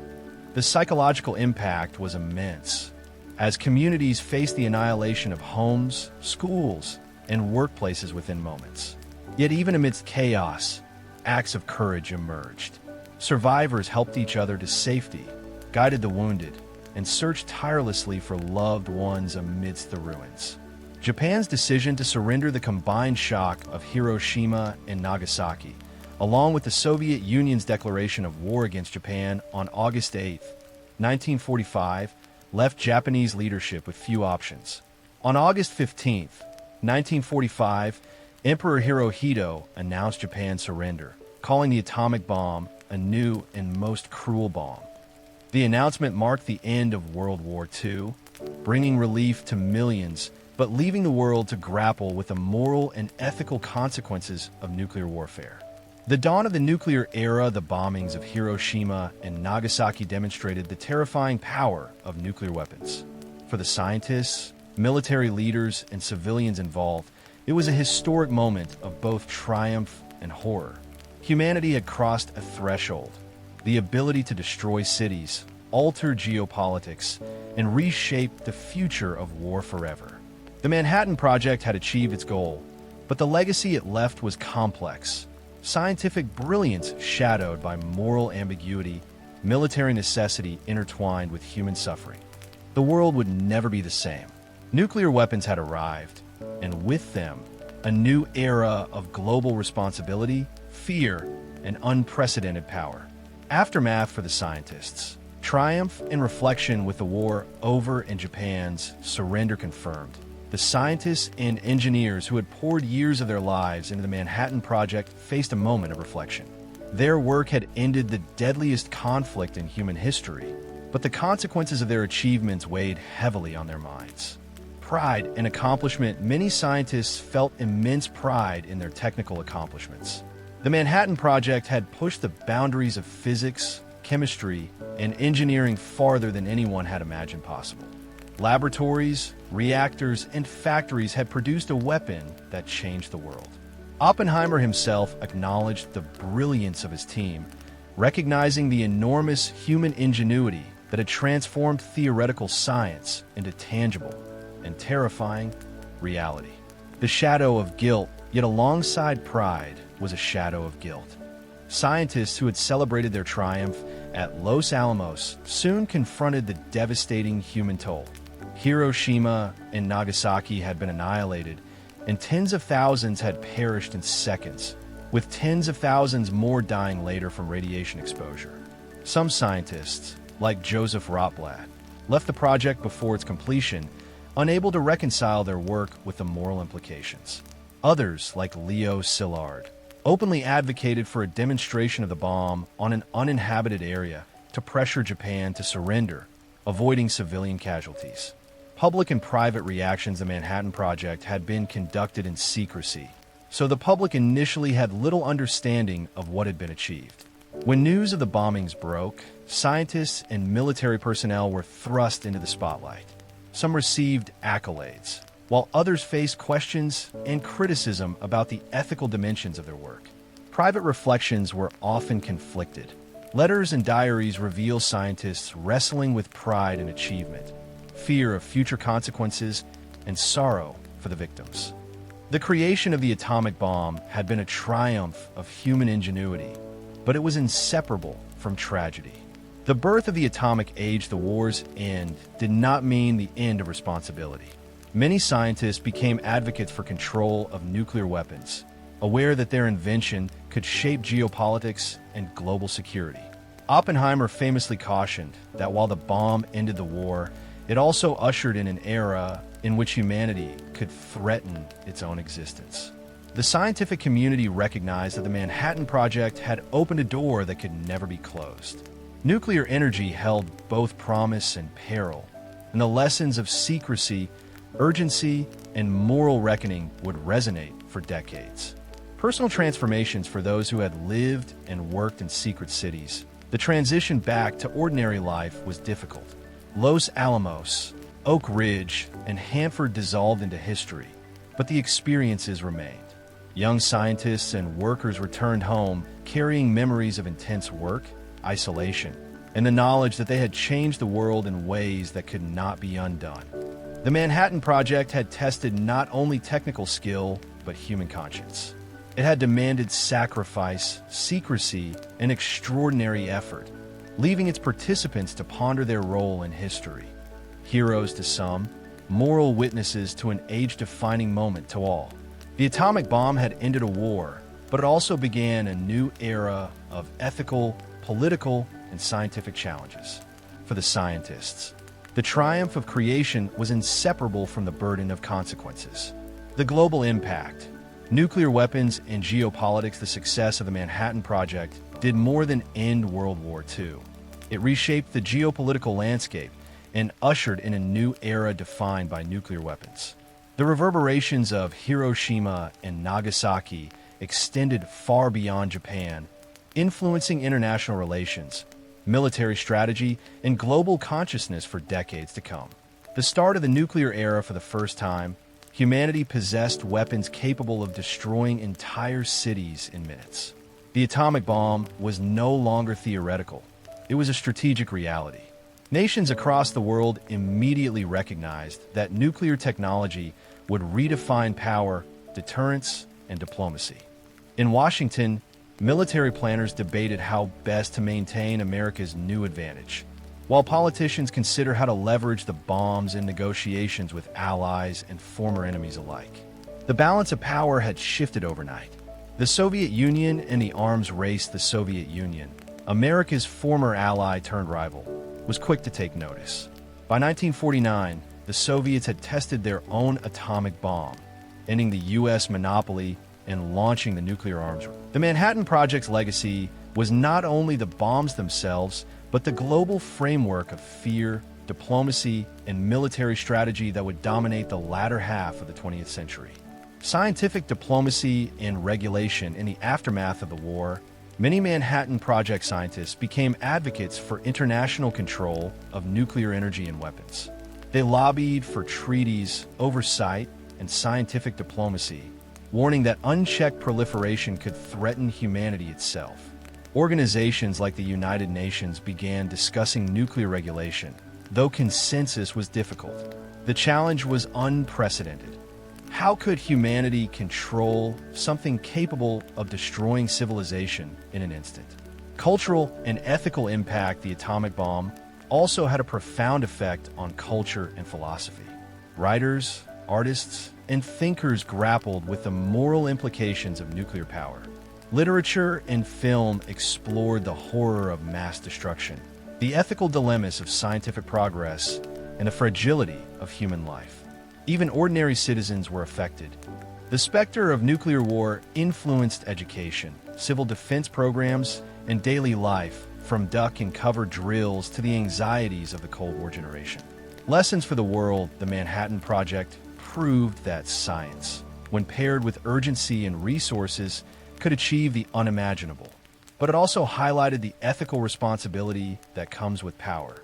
Nations learned that technological triumph without moral oversight could create existential threats. The atomic bomb was both a product of human ingenuity and a warning. The tools we create can protect or destroy, and the choices we make with them shape the course of history. The Manhattan Project had ended one war, but it had begun an era of global tension, strategic calculation, and moral reflection that continues to this day. Hiroshima and Nagasaki. The human toll. The bombings of Hiroshima and Nagasaki were strategic victories for the Allies, but the human cost was staggering. Beyond immediate destruction, survivors faced long-term suffering, psychological trauma, and an uncertain future that would define the atomic age for generations. Immediate casualties in Hiroshima. The little boy bomb killed an estimated 70,000 to 80,000 people instantly, with tens of thousands more injured. Buildings disintegrated, fires consumed entire neighborhoods, and the heat vaporized objects and people caught in its blast radius. 3 days later, Fat Man destroyed Nagasaki, killing 40,000 to 75,000 instantly. The hilly terrain somewhat limited the spread of destruction compared to Hiroshima, but the human toll was still catastrophic. Survivors and radiation sickness, those who survived the initial explosions, faced another enemy: radiation. Symptoms included nausea, vomiting, hair loss, internal bleeding, and severe burns. Survivors, known as hibakusha, experienced chronic health problems, including cancer and organ failure, for years afterward. Radiation exposure was invisible, silent, and terrifying. People who appeared unharmed at first sometimes succumbed later, creating lingering fear in communities already traumatized by the blast. Psychological trauma, the psychological impact was profound. Survivors endured the loss of family members, friends, and entire neighborhoods. Children grew up with memories of shadows burned into walls, relatives dismembered, and homes obliterated. Anxiety, depression, and survivor guilt were widespread, affecting generations. The scale of trauma was unlike anything the world had seen. Hiroshima and Nagasaki became symbols not just of technological power, but of human vulnerability in the nuclear age. Stories of courage and compassion amid devastation. Stories of courage and compassion emerged. Survivors risked their lives to rescue others, tend to the wounded, and rebuild communities from ruins. Medical workers improvised care under impossible conditions, demonstrating resilience in the face of overwhelming tragedy. These acts of humanity became a testament to the human spirit, even amid unparalleled destruction. Legacy and memory today, Hiroshima and Nagasaki stand as reminders of the cost of nuclear warfare. Memorials, museums, and annual peace ceremonies honor the victims and educate future generations about the dangers of atomic weapons. The hibakusha have shared their experiences widely, reminding the world of the human toll behind the headlines and statistics. The human cost of the Manhattan Project was not measured in technological achievement or military success alone, but in the lives irrevocably changed and often ended by its creations. The devastation of Hiroshima and Nagasaki underscored a crucial lesson. Nuclear weapons could win wars, but at a price that challenged the very ethics of human progress. Japan's surrender and the end of World War II, the atomic bombings of Hiroshima and Nagasaki, combined with the Soviet Union's declaration of war on Japan, created a situation from which Japanese leadership could no longer escape.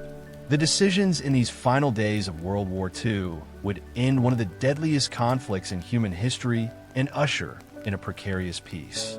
The Emperor's intervention by early August 1945, Japan's military situation was dire. Cities lay in ruins, supply lines were collapsing, and Allied forces were poised for invasion. Emperor Hirohito, understanding the gravity of the situation, broke with centuries of precedent and intervened directly in political decision-making. On August 15, 1945, Hirohito delivered a radio address to the nation, announcing Japan's surrender. For many Japanese citizens, the message was surreal. The first time the emperor spoke directly to the populace, urging them to accept a humiliating defeat for the sake of survival. The language of surrender in his address, Hirohito referred to the atomic bomb as a new and most cruel bomb and acknowledged the suffering of his people. He framed surrender not as defeat alone, but as a necessary act to prevent further destruction of cities, lives, and cultural heritage. The wording was cautious and measured, balancing the emperor's divine authority with the reality of unprecedented devastation. It was a historic moment, marking both the end of hostilities and the beginning of Japan's recovery. The formal surrender ceremony took place on September 2nd, 1945, aboard the USS Missouri in Tokyo Bay. Japanese officials signed the Instrument of Surrender with Allied representatives from the United States, the United Kingdom, China, and the Soviet Union witnessing the historic event. The ceremony symbolized not only the end of World War II, but also the transition from global conflict to an era dominated by reconstruction, diplomacy, and, increasingly, nuclear tension. The human toll of the war by the time of surrender, World War II had claimed over 70 million lives, with countless others wounded or displaced. The atomic bombings represented a final, devastating chapter, highlighting the destructive potential of modern technology and the urgency of rebuilding a war-torn world. Civilians bore much of the burden, and cities across Europe and Asia were in ruins. Japan faced the daunting task of reconstruction while dealing with the physical and psychological scars of atomic warfare. A new world order, the surrender of Japan, reshaped global geopolitics. The United States emerged as a dominant power, with unprecedented military and technological superiority.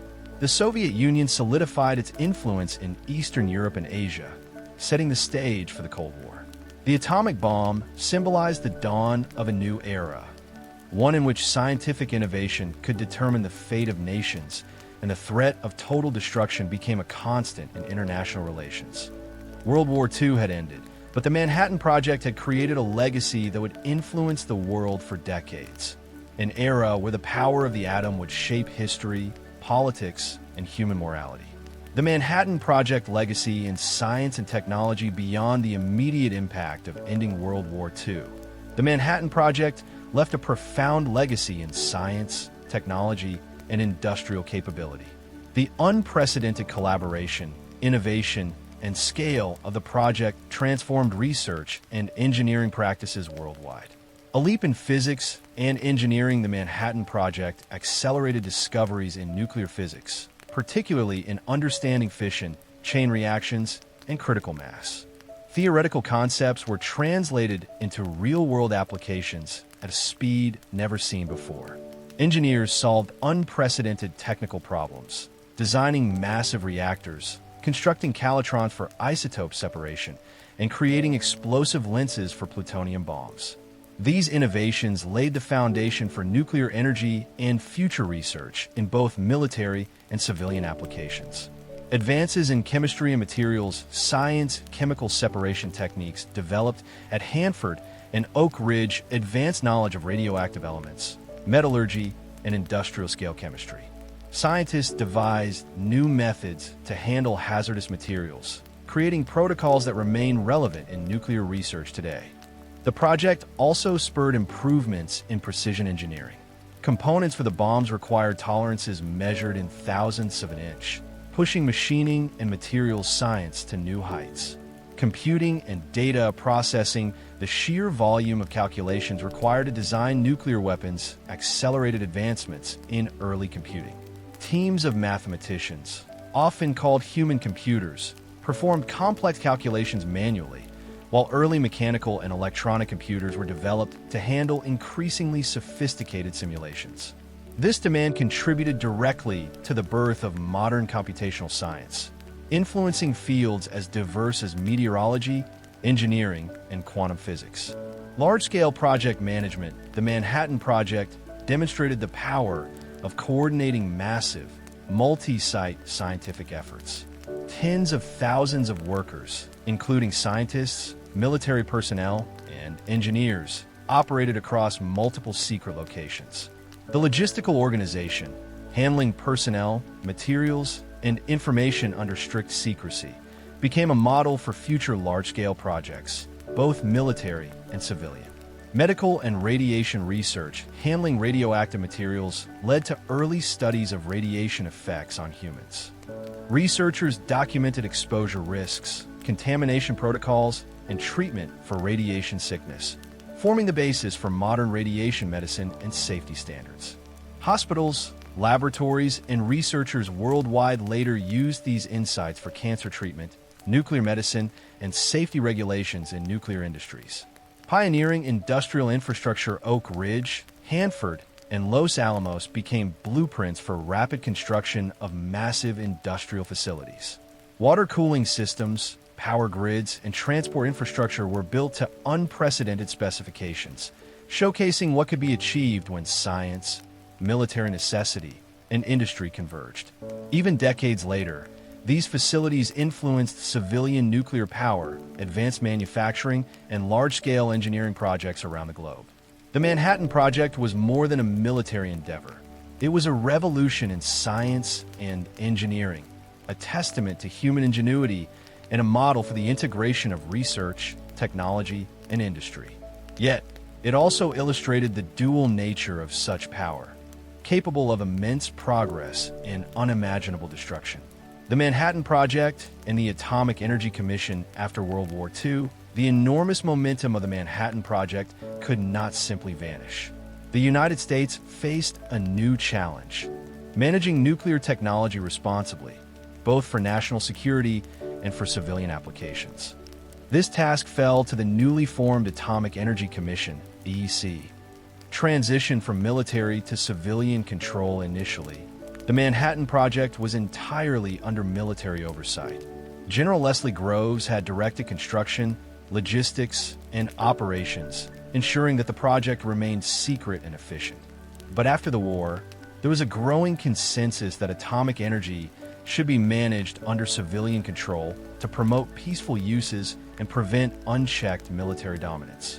In 1946, the Atomic Energy Act created the AEC, tasked with overseeing all nuclear research, development, and production in the United States. This included both weapons programs and the burgeoning field of nuclear power for energy and medical applications.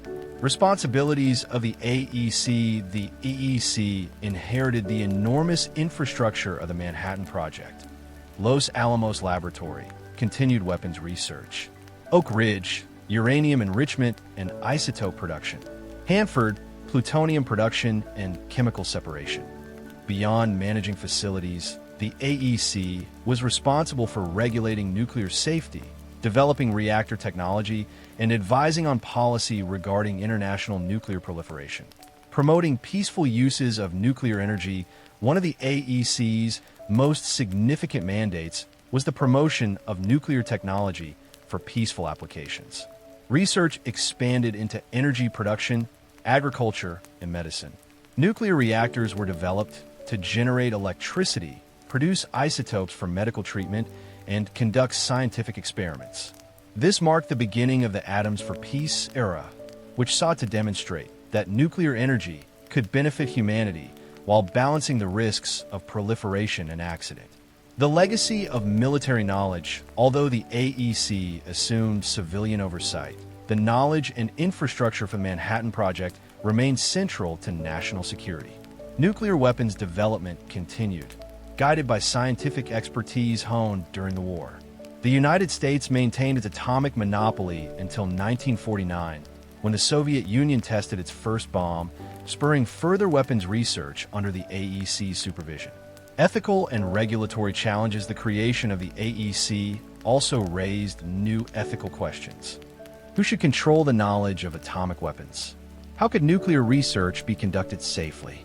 How should the risks to workers and civilians be managed? Scientists and policymakers grappled with these questions continuously, balancing innovation, national security, and public safety. The AEC became a critical bridge between the scientific achievements of the Manhattan Project and the complex political and ethical realities of the post-war nuclear age. The Manhattan Project's transformation into civilian oversight under the Atomic Energy Commission ensured that nuclear technology would remain a central factor in global politics, energy, and science, setting the stage for decades of research, policy, and international diplomacy. The Cold War and the nuclear arms race, the Manhattan Project, did more than end World War II. It set the stage for a new global conflict, one defined not by conventional armies, but by the threat of nuclear annihilation. The onset of the Cold War transformed the world into a high-stakes chessboard, where the atomic bomb was both a weapon and a political tool. The Soviet threat, by 1949, just 4 years after the atomic bombings of Japan, the Soviet Union successfully tested its own nuclear device. This development shattered the U.S. monopoly and triggered a tense arms race between the two superpowers. Both nations raced to develop more powerful bombs, faster delivery systems, and strategies to deter the other from attacking. The presence of nuclear weapons transformed diplomacy. Political decisions were no longer measured solely by troop movements or economic influence. They now carried the implicit threat of mutually assured destruction, MAD. Hydrogen bombs and escalation. The nuclear arms race intensified with the development of the hydrogen bomb, far more powerful than the bombs dropped on Japan. The United States detonated its first hydrogen bomb in 1952, followed by the Soviet Union in 1953. This escalation created a climate of fear and paranoia. Cities could be destroyed in an instant, and populations lived under the constant awareness that nuclear war was a real possibility. The technological advancements of the Manhattan Project had thus directly contributed to a global strategic standoff unlike anything in history. Delivery systems and deterrence. Nuclear weapons alone were not enough. Delivery systems became critical. The development of long-range bombers, intercontinental ballistic missiles, ICBMs, and submarine-launched missiles ensured that both superpowers could retaliate even after a first strike. The arms race also sparked advances in radar, reconnaissance satellites, and early warning systems, demonstrating how military necessity drove technological innovation across multiple fields. Global alliances and tension. The threat of nuclear war influenced alliances, politics, and conflicts worldwide. NATO and the Warsaw Pact formed along ideological lines, each backed by the nuclear capabilities of its leading power. Regional conflicts, from Korea to Vietnam, were shaped by the shadow of atomic weapons, with superpowers cautious not to escalate battles into full-scale nuclear exchanges.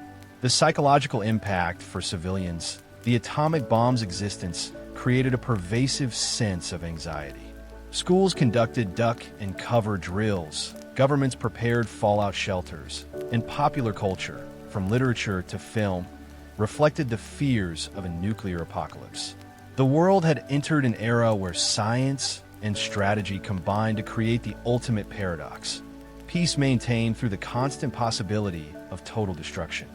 The Manhattan Project had ended one global war, but simultaneously spawned a new era of strategic tension, fear, and technological escalation, defining international relations for decades to come.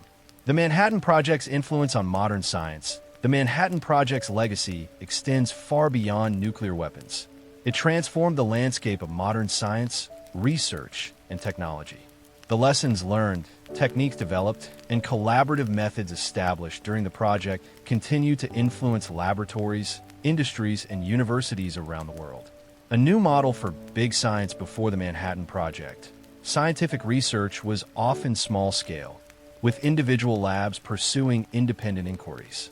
The project introduced big science, coordinated, large-scale research involving thousands of scientists, engineers, and technicians working toward a common goal. This model demonstrated that complex scientific problems could be solved efficiently with centralized planning, substantial funding, and collaboration across disciplines. It became the blueprint for later projects, including the Apollo Moon program, the Human Genome Project, and modern particle physics experiments like those at CERN. Advances in physics and engineering. The Manhattan Project accelerated understanding of nuclear physics, chain reactions, and critical mass.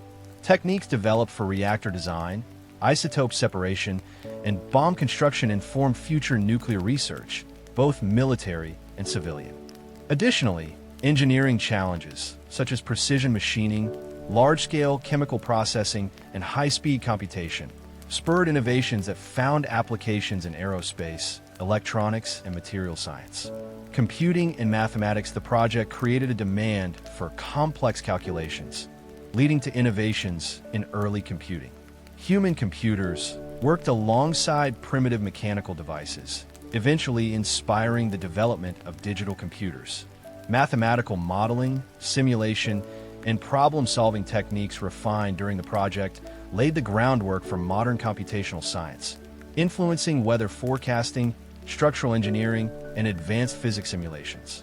Interdisciplinary collaboration. The Manhattan Project showed that solving monumental problems requires interdisciplinary collaboration. Physicists, chemists, metallurgists, engineers, and military planners work side by side, sharing knowledge and innovating rapidly. This collaborative model has influenced modern research institutes and universities, encouraging cross-disciplinary teams to tackle challenges from renewable energy to artificial intelligence. Nuclear medicine and energy, while initially focused on weapons, Manhattan Project research directly benefited civilian nuclear applications. Medical isotopes, cancer treatments, and nuclear power plants all trace roots to the project's work in nuclear physics and reactor design.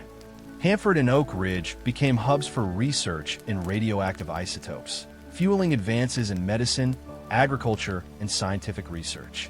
The atomic age, despite its dangers, brought unprecedented possibilities for human health and energy.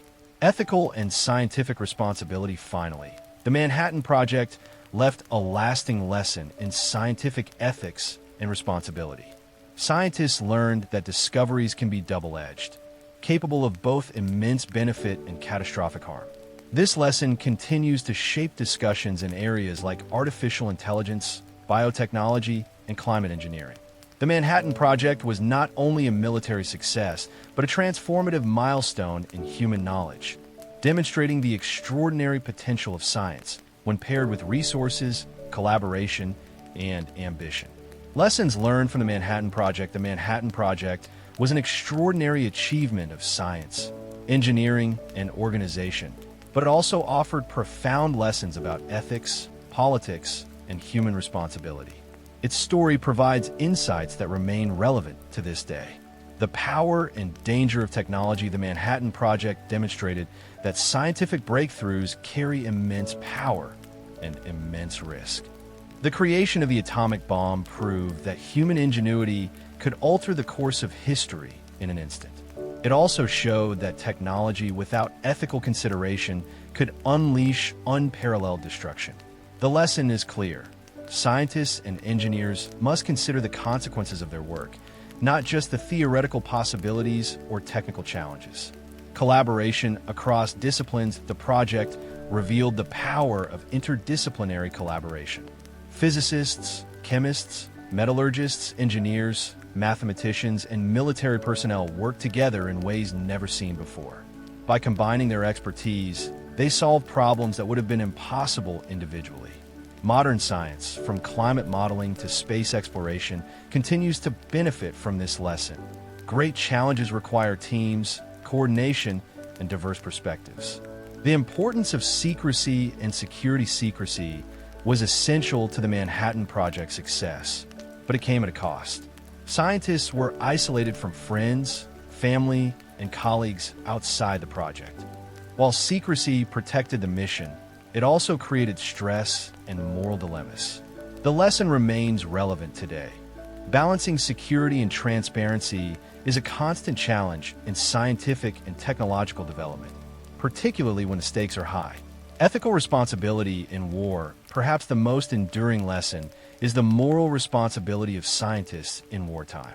The Manhattan Project's participants grappled with the consequences of their work, some embracing it as a necessary means to end World War II, others deeply troubled by the destruction it caused. This tension between duty, national interest, and ethical concern continues to guide debates over weapons development, biotechnology, and artificial intelligence. The project reminds us that innovation must always be weighed against its human cost. Organizational lessons. The Manhattan Project was also a feat of management and logistics.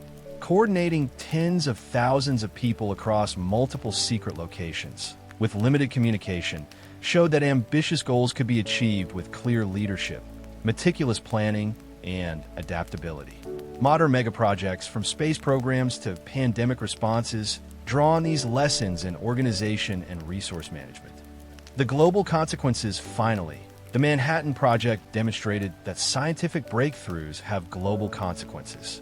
Nuclear weapons transformed international relations, sparked the Cold War, and reshaped diplomacy and strategy worldwide.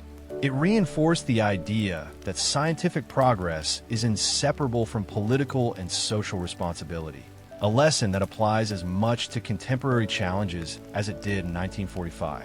The Manhattan Project was more than a technical achievement. It was a mirror for humanity, reflecting our capacity for brilliance, ambition, and moral complexity. Its lessons continue to inform science, policy, and ethics across the world. The Manhattan Project in popular culture. The Manhattan Project story has left an indelible mark not only on history, but also on popular culture, influencing literature, film, television, and even video games. Its mix of secrecy, scientific genius, and moral complexity makes it a compelling subject for storytelling. Literature and memoirs books about the Manhattan Project range from technical accounts to personal memoirs. Scientists like Richard Rhodes, whose book The Making of the Atomic Bomb remains a definitive account, chronicled both the science and the human drama. Memoirs by project participants, such as Oppenheimer and Groves, reveal the psychological pressures and moral dilemmas faced by those involved. These writings highlight the tension between scientific achievement and ethical responsibility, offering readers insight into a moment that changed the world. Film and television, Hollywood, and international cinema have explored the Manhattan Project through drama and documentary. Films like Fat Man and Little Boy, 1989, depict the challenges of developing the bomb, balancing historical accuracy with human drama. Documentaries, meanwhile, have offered factual accounts, combining archival footage, survivor interviews, and expert commentary to illustrate the project's scope and consequences. These visual portrayals help audiences grasp the scale, secrecy, and moral complexity of the work. Video games and interactive media. Even in video games, the Manhattan Project has appeared as a theme or inspiration. Games exploring alternate histories, military strategy, or nuclear warfare often reference the development of the atomic bomb. These media engage younger audiences, encouraging curiosity about history, science, and the ethical dimensions of technology. Art and cultural reflection. Artists and writers have explored the atomic age as a reflection of both human ingenuity and vulnerability. Hiroshima and Nagasaki have inspired countless works of visual art, photography, and literature, often focusing on the human cost of technological power. The Manhattan Project has become a symbol of duality, the brilliance of human achievement and the shadow of human destruction. Its presence in culture reminds the world of the delicate balance between innovation and responsibility. Education and public memory museums, memorials, and educational programs dedicated to the Manhattan Project and the atomic bombings ensure that the story reaches new generations.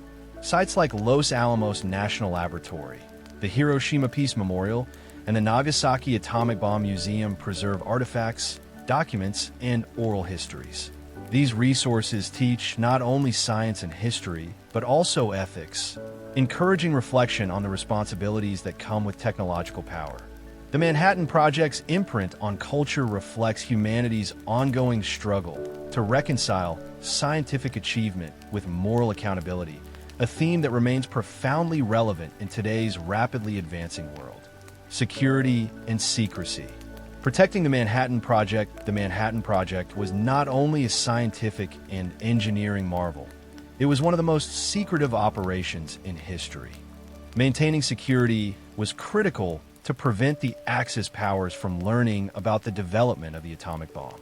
Extreme measures of secrecy. The project was shrouded in secrecy from the very beginning. Scientists, engineers, and workers were often unaware of the broader purpose of their tasks. Locations like Los Alamos, Oak Ridge, and Hanford were heavily guarded, with armed patrols, checkpoints, and restricted access. Mail was censored, travel was monitored, and even family members often knew little about the work being done. Security was absolute, and the consequences of leaks were considered catastrophic. Screening and background checks. All personnel underwent rigorous background checks. Scientists with foreign connections or political affiliations were scrutinized to prevent espionage. Workers were regularly monitored, and many were sworn to secrecy under the threat of prosecution. This level of surveillance was unprecedented and reflected the stakes involved. If Nazi Germany or Imperial Japan had learned of the project, the course of the war could have changed dramatically. Counterintelligence and espionage threats despite precautions. The Manhattan Project faced real threats from espionage. Soviet spies, including Klaus Fuchs and others, infiltrated the project, passing critical information to Moscow. Their efforts accelerated the Soviet atomic program, demonstrating the difficulty of completely isolating such a massive operation. These breaches heightened awareness of the intersection between science and intelligence, influencing post-war policies and the creation of national security protocols for sensitive research. Operational security practices. The project implemented strict operational security, including code names for facilities and materials, e.g., Site Y for Los Alamos, Little Boy, and Fat Man for bombs. Compartmentalization. Workers knew only what was necessary for their tasks. Transportation secrecy. Materials were shipped in unmarked containers under armed guard.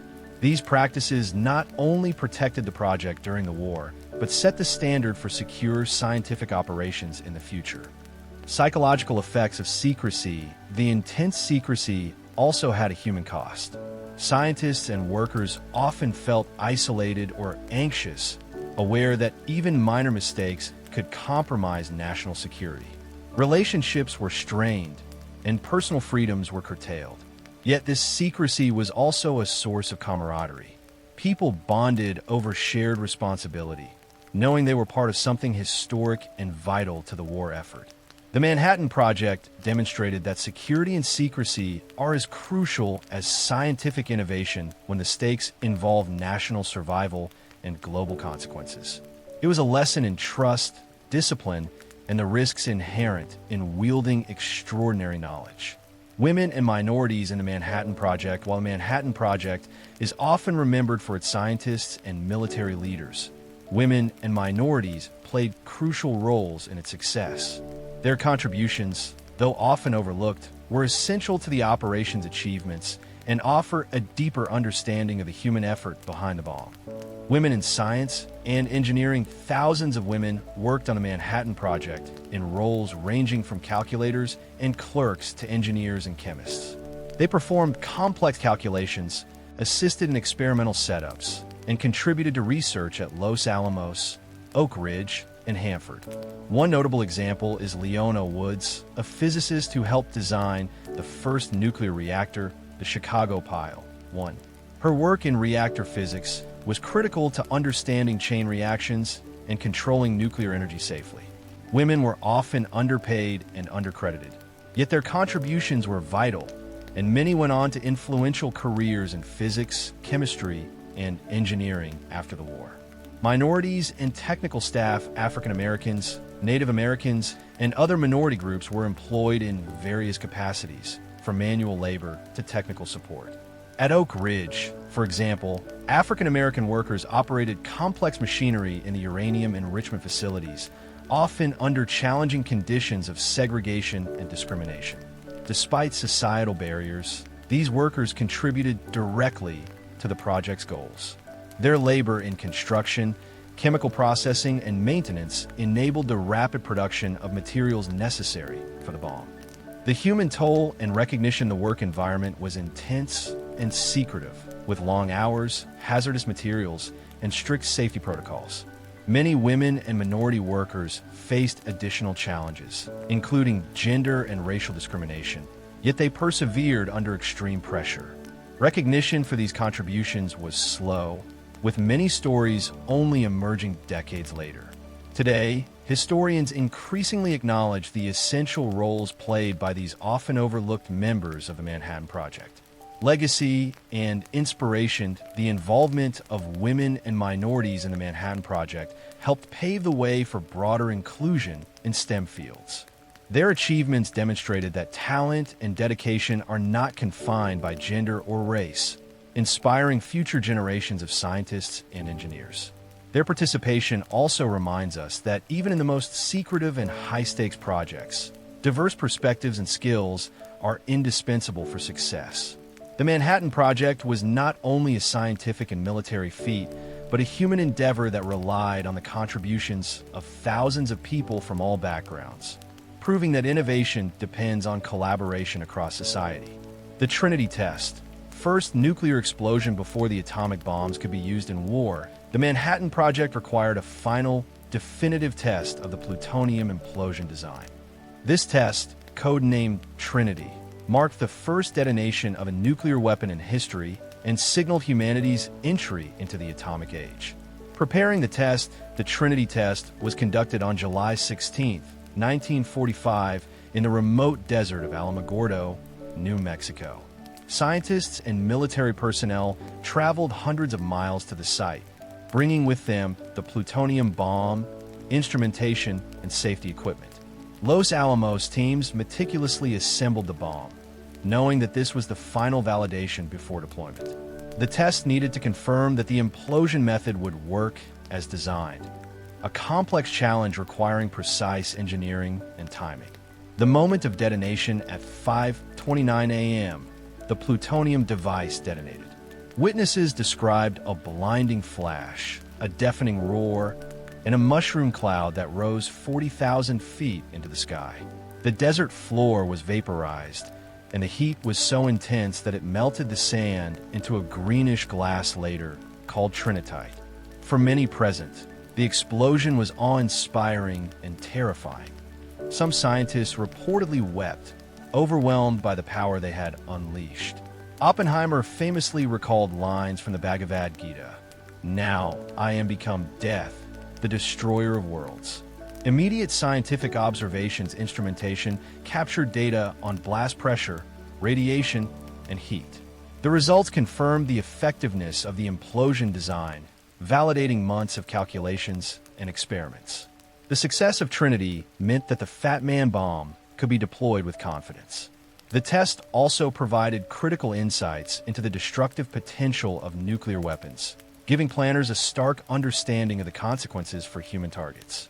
Psychological impact on scientists. For many Manhattan Project scientists, Trinity was a moment of profound reflection. They had achieved a monumental technical triumph, but it came with a weighty moral burden. The awe of creation was intertwined with the knowledge of imminent destruction in Hiroshima and Nagasaki. Some celebrated, while others felt uneasy about the role they played in shaping the atomic age. Trinity was not only a scientific milestone, but a moral turning point, forcing humanity to confront the power it had harnessed. Trinity and the world's future. The successful test signaled the beginning of a new era in warfare, diplomacy, and technology. It demonstrated that nuclear energy could be weaponized on a massive scale, changing military strategy and international relations forever. Trinity proved that the Manhattan Project had succeeded beyond expectation, but it also raised the question that would haunt the world for decades. How should humanity wield this unprecedented power? Scientists' reflections, pride, regret, and responsibility after the war. The scientists who had worked on the Manhattan Project faced a complex mix of emotions: pride in their achievements, sorrow for the destruction caused, and deep questions about their moral responsibility. Their reflections would influence debates on science, ethics, and global policy for decades. Pride in scientific achievement. Many scientists were proud of what they had accomplished. The Manhattan Project had pushed physics, chemistry, and engineering to new heights. They had solved problems thought impossible, from sustaining a chain reaction to designing implosion mechanisms for plutonium bombs. For some, the technical mastery was exhilarating. The successful creation of a working nuclear weapon was a testament to human ingenuity, teamwork, and dedication under pressure. Regret and moral dilemmas at the same time. Many felt regret. The bombings of Hiroshima and Nagasaki killed tens of thousands instantly, with countless more dying later from radiation. Scientists like Leo Szilard and Joseph Rotblat voiced deep moral concerns, arguing that alternative demonstrations could have avoided civilian casualties. Oppenheimer himself famously expressed ambivalence, acknowledging the achievement while recognizing its devastating consequences. Letters and memoirs reveal sleepless nights and ongoing debates over whether the ends justified the means. Responsibility beyond the war, the Manhattan Project taught its participants that scientists cannot detach from the consequences of their work. The atomic bomb was both a technical triumph and a human tragedy, forcing reflection on ethical responsibility and scientific discovery. Many scientists became advocates for nuclear regulation and arms control. They argued that governments, policymakers, and scientists alike must consider the potential consequences of new technologies, emphasizing foresight and ethical deliberation. Public statements and advocacy post-war. Some Manhattan Project scientists publicly debated the morality of using the bomb.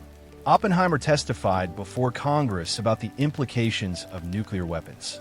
Szilard petitioned for international control and transparency, fearing unregulated proliferation. These debates shaped early nuclear policy, influencing the formation of institutions like the Atomic Energy Commission and international efforts to prevent nuclear war. Legacy of reflection. The reflections of Manhattan Project scientists highlight a profound lesson. Scientific achievement is inseparable from ethical consideration. Their experiences continue to inform contemporary debates on emerging technologies, from biotechnology to artificial intelligence, where potential benefits and risks are intertwined. The Manhattan Project was not just a story of physics and engineering. It was a moral journey, reminding the world that with extraordinary power comes extraordinary responsibility. Global reactions to the atomic bombings of Hiroshima and Nagasaki shocked the world, eliciting a wide range of reactions from governments, scientists, military leaders, and civilians. The events marked not only the end of World War II, but also the beginning of a global dialogue about the use of nuclear weapons. Reactions in the United States and America. The bombings were largely seen as a military success that ended the war quickly and saved lives. President Truman defended the decision, arguing that it avoided a costly invasion of Japan. Many Americans celebrated the achievement as a triumph of science and national power. However, some scientists and intellectuals questioned the morality of targeting civilian populations.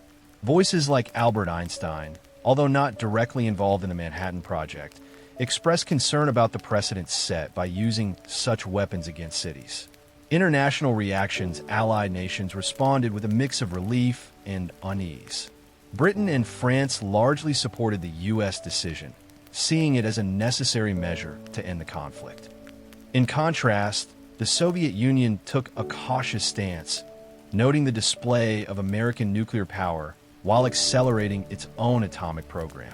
Neutral nations were alarmed by the unprecedented destruction, recognizing that humanity had entered a new era of warfare where entire populations could be wiped out in an instant.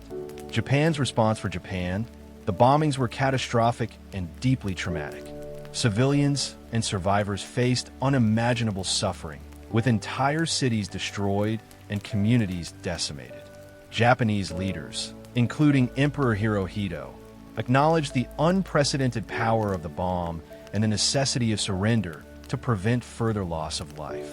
The bombings became a defining national memory, shaping Japan's post-war identity and fueling its advocacy for peace and nuclear disarmament in the decades that followed. Scientific community reactions. Within the scientific community, the bombings sparked debate and soul-searching. Some scientists celebrated the technical success, while others, including former Manhattan Project members, questioned the ethics of using nuclear weapons on civilian populations. These debates would inform future advocacy for arms control, international treaties, and ethical guidelines for scientists working with powerful technologies. Public awareness and fear globally.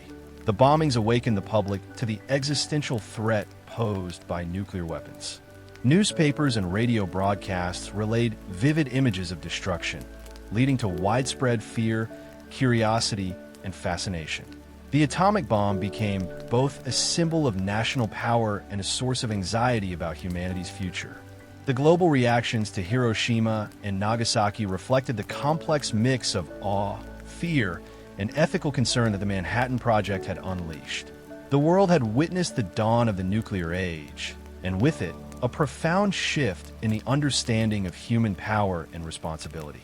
Atomic diplomacy, the bomb in international politics, the Manhattan Project not only ended World War II, but also reshaped global diplomacy, establishing nuclear weapons as central to international relations and strategy.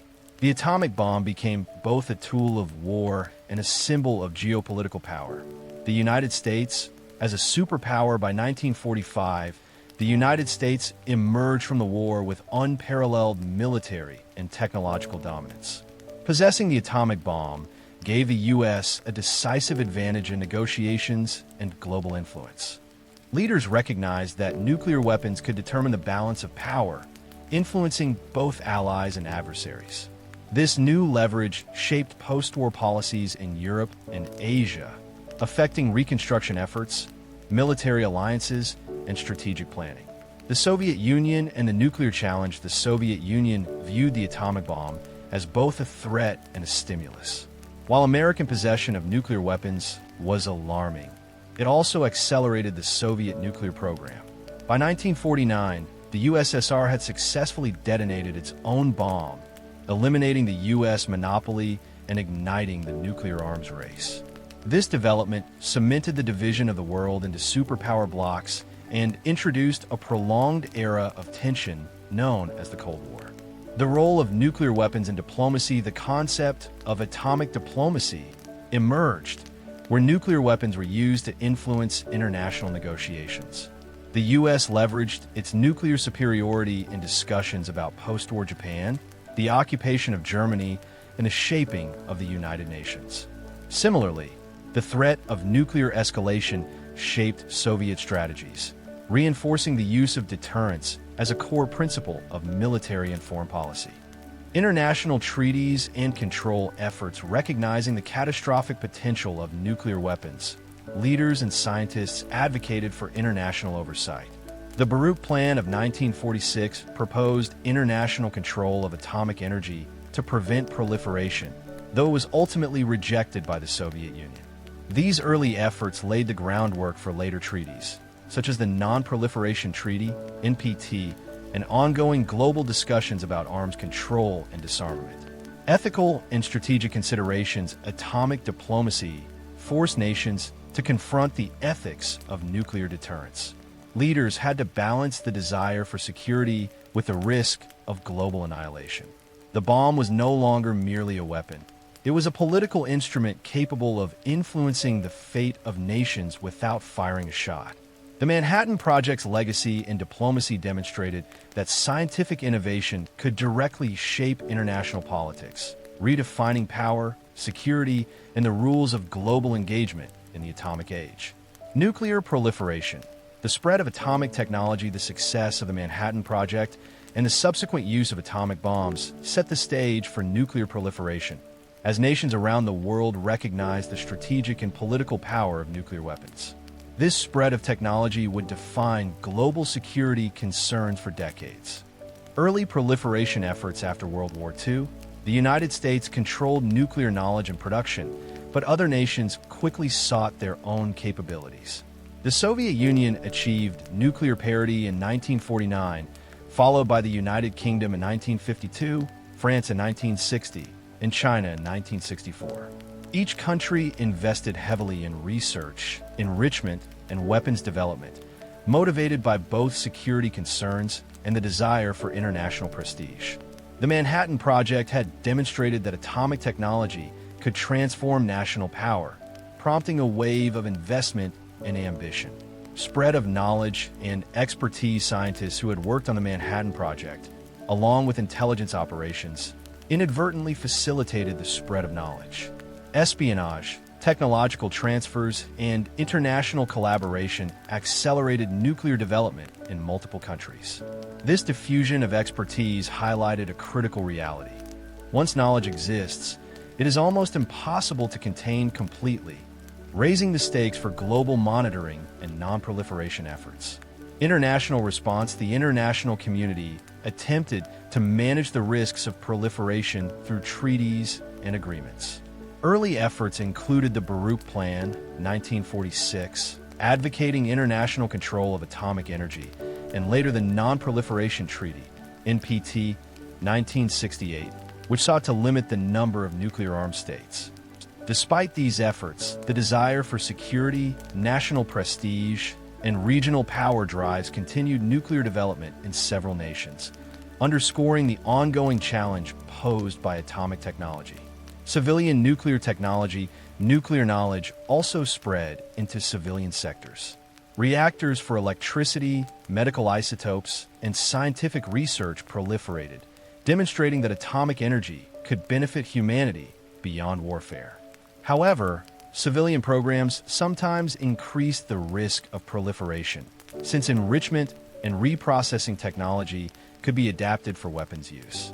Modern implications: the spread of nuclear technology has shaped global security, diplomacy, and conflict prevention. Nations with nuclear weapons possess a unique deterrent, while those without face strategic vulnerabilities. This duality continues to influence international relations and underlines the legacy of the Manhattan Project. Scientific achievement carries both promise and peril. The Manhattan Project showed that nuclear technology could alter global power structures, and the spread of this knowledge has ensured that its consequences are still felt in geopolitics today.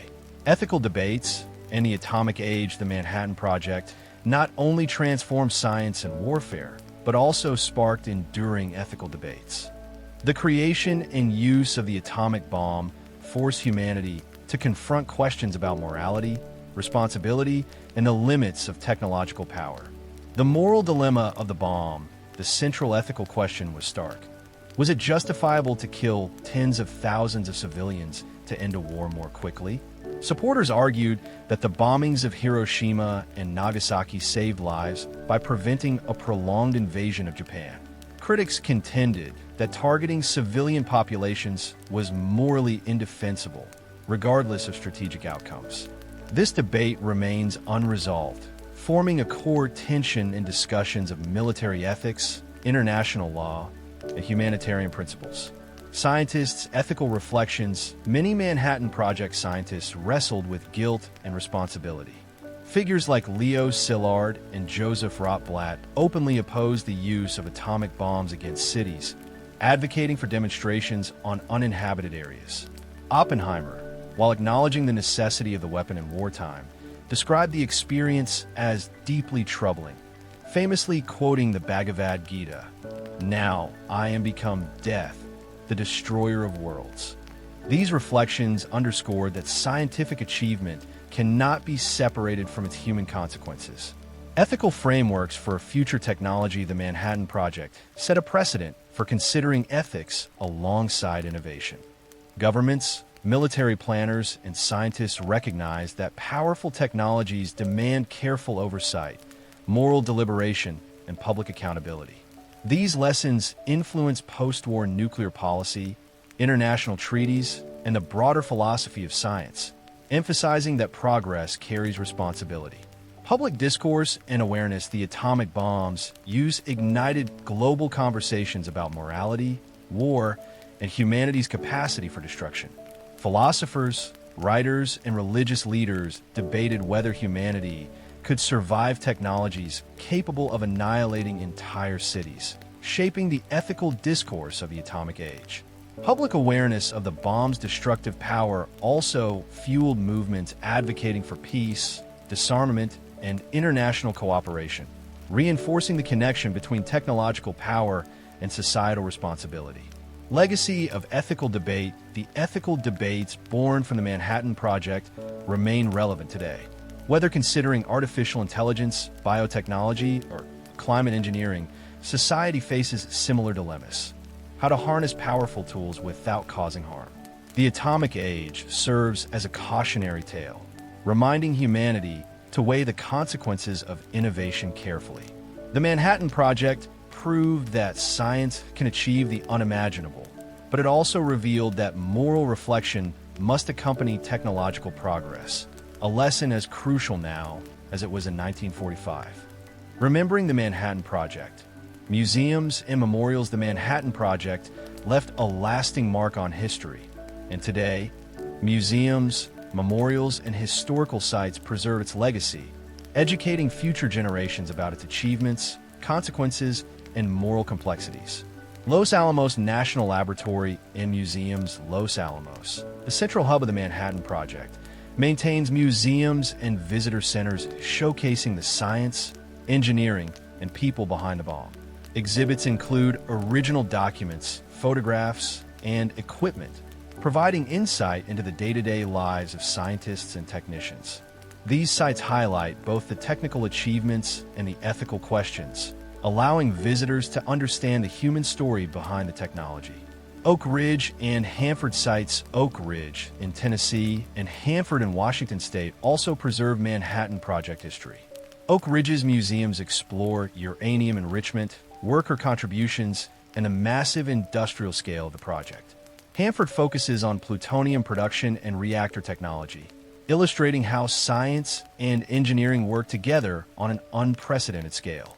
Guided tours and interactive exhibits help visitors grasp the magnitude of the effort, the secrecy involved, and the lives impacted by the project. Hiroshima and Nagasaki peace memorials across the Pacific. Hiroshima and Nagasaki honor the victims of the atomic bombings. The Hiroshima Peace Memorial Park and Nagasaki Atomic Bomb Museum offer poignant reminders of the human cost of nuclear warfare. Visitors can see artifacts, survivor testimonies, and preserved ruins, providing a stark contrast to the scientific and engineering triumphs in the United States. These memorials emphasize the ethical and humanitarian dimensions of the Manhattan Project's legacy. Education and global awareness museums and memorials ensure that the Manhattan Project is not forgotten. Educational programs, lectures, and multimedia displays teach about physics, history, and ethics. They encourage reflection on the balance between innovation and responsibility, inspiring critical thought about the use of technology in society. By preserving both the triumphs and tragedies of the Manhattan Project, these institutions ensure that future generations understand how scientific power can shape history, for better or worse. The Manhattan Project is remembered not only as a scientific achievement, but as a cautionary tale, reminding humanity that the power to create is inseparable from the responsibility to use it wisely. Conclusion. The enduring legacy of the Manhattan Project. The Manhattan Project was more than a wartime endeavor. It was a turning point in human history, combining scientific brilliance, engineering ingenuity, and human determination to achieve something previously unimaginable. Its consequences, technological, political, ethical, and cultural, continue to shape our world today. Scientific and technological achievements. The project demonstrated what humanity could accomplish when intelligence, resources, and collaboration were combined. From nuclear physics to reactor design, precision engineering, and early computing, the innovations of the Manhattan Project laid the foundation for modern science and technology. It proved that large-scale, coordinated research could solve complex problems quickly, creating a model for big science projects in the decades that followed. Ethical and moral lessons at the same time. The Manhattan Project forced the world to confront the moral implications of technological power. The bombings of Hiroshima and Nagasaki illustrated both the destructive potential of human ingenuity and the ethical responsibility that comes with it. Scientists, leaders, and citizens continue to grapple with these lessons, applying them to nuclear policy, arms control, and emerging technologies that could profoundly impact humanity. Global and political impact. The Manhattan Project reshaped international relations, giving rise to the atomic age and the Cold War. It influenced diplomacy, defense strategy, and the balance of power for decades, while prompting efforts to control proliferation and prevent nuclear conflict. It demonstrated that scientific breakthroughs are inseparable from political context, and that technology can alter the trajectory of nations and the world. Human stories and legacy beyond the science and politics. The Manhattan Project was a human story. Tens of thousands of scientists, engineers, technicians, and workers contributed under extraordinary secrecy and pressure. Women and minorities played crucial roles, while survivors of Hiroshima and Nagasaki remind us of the human cost of innovation.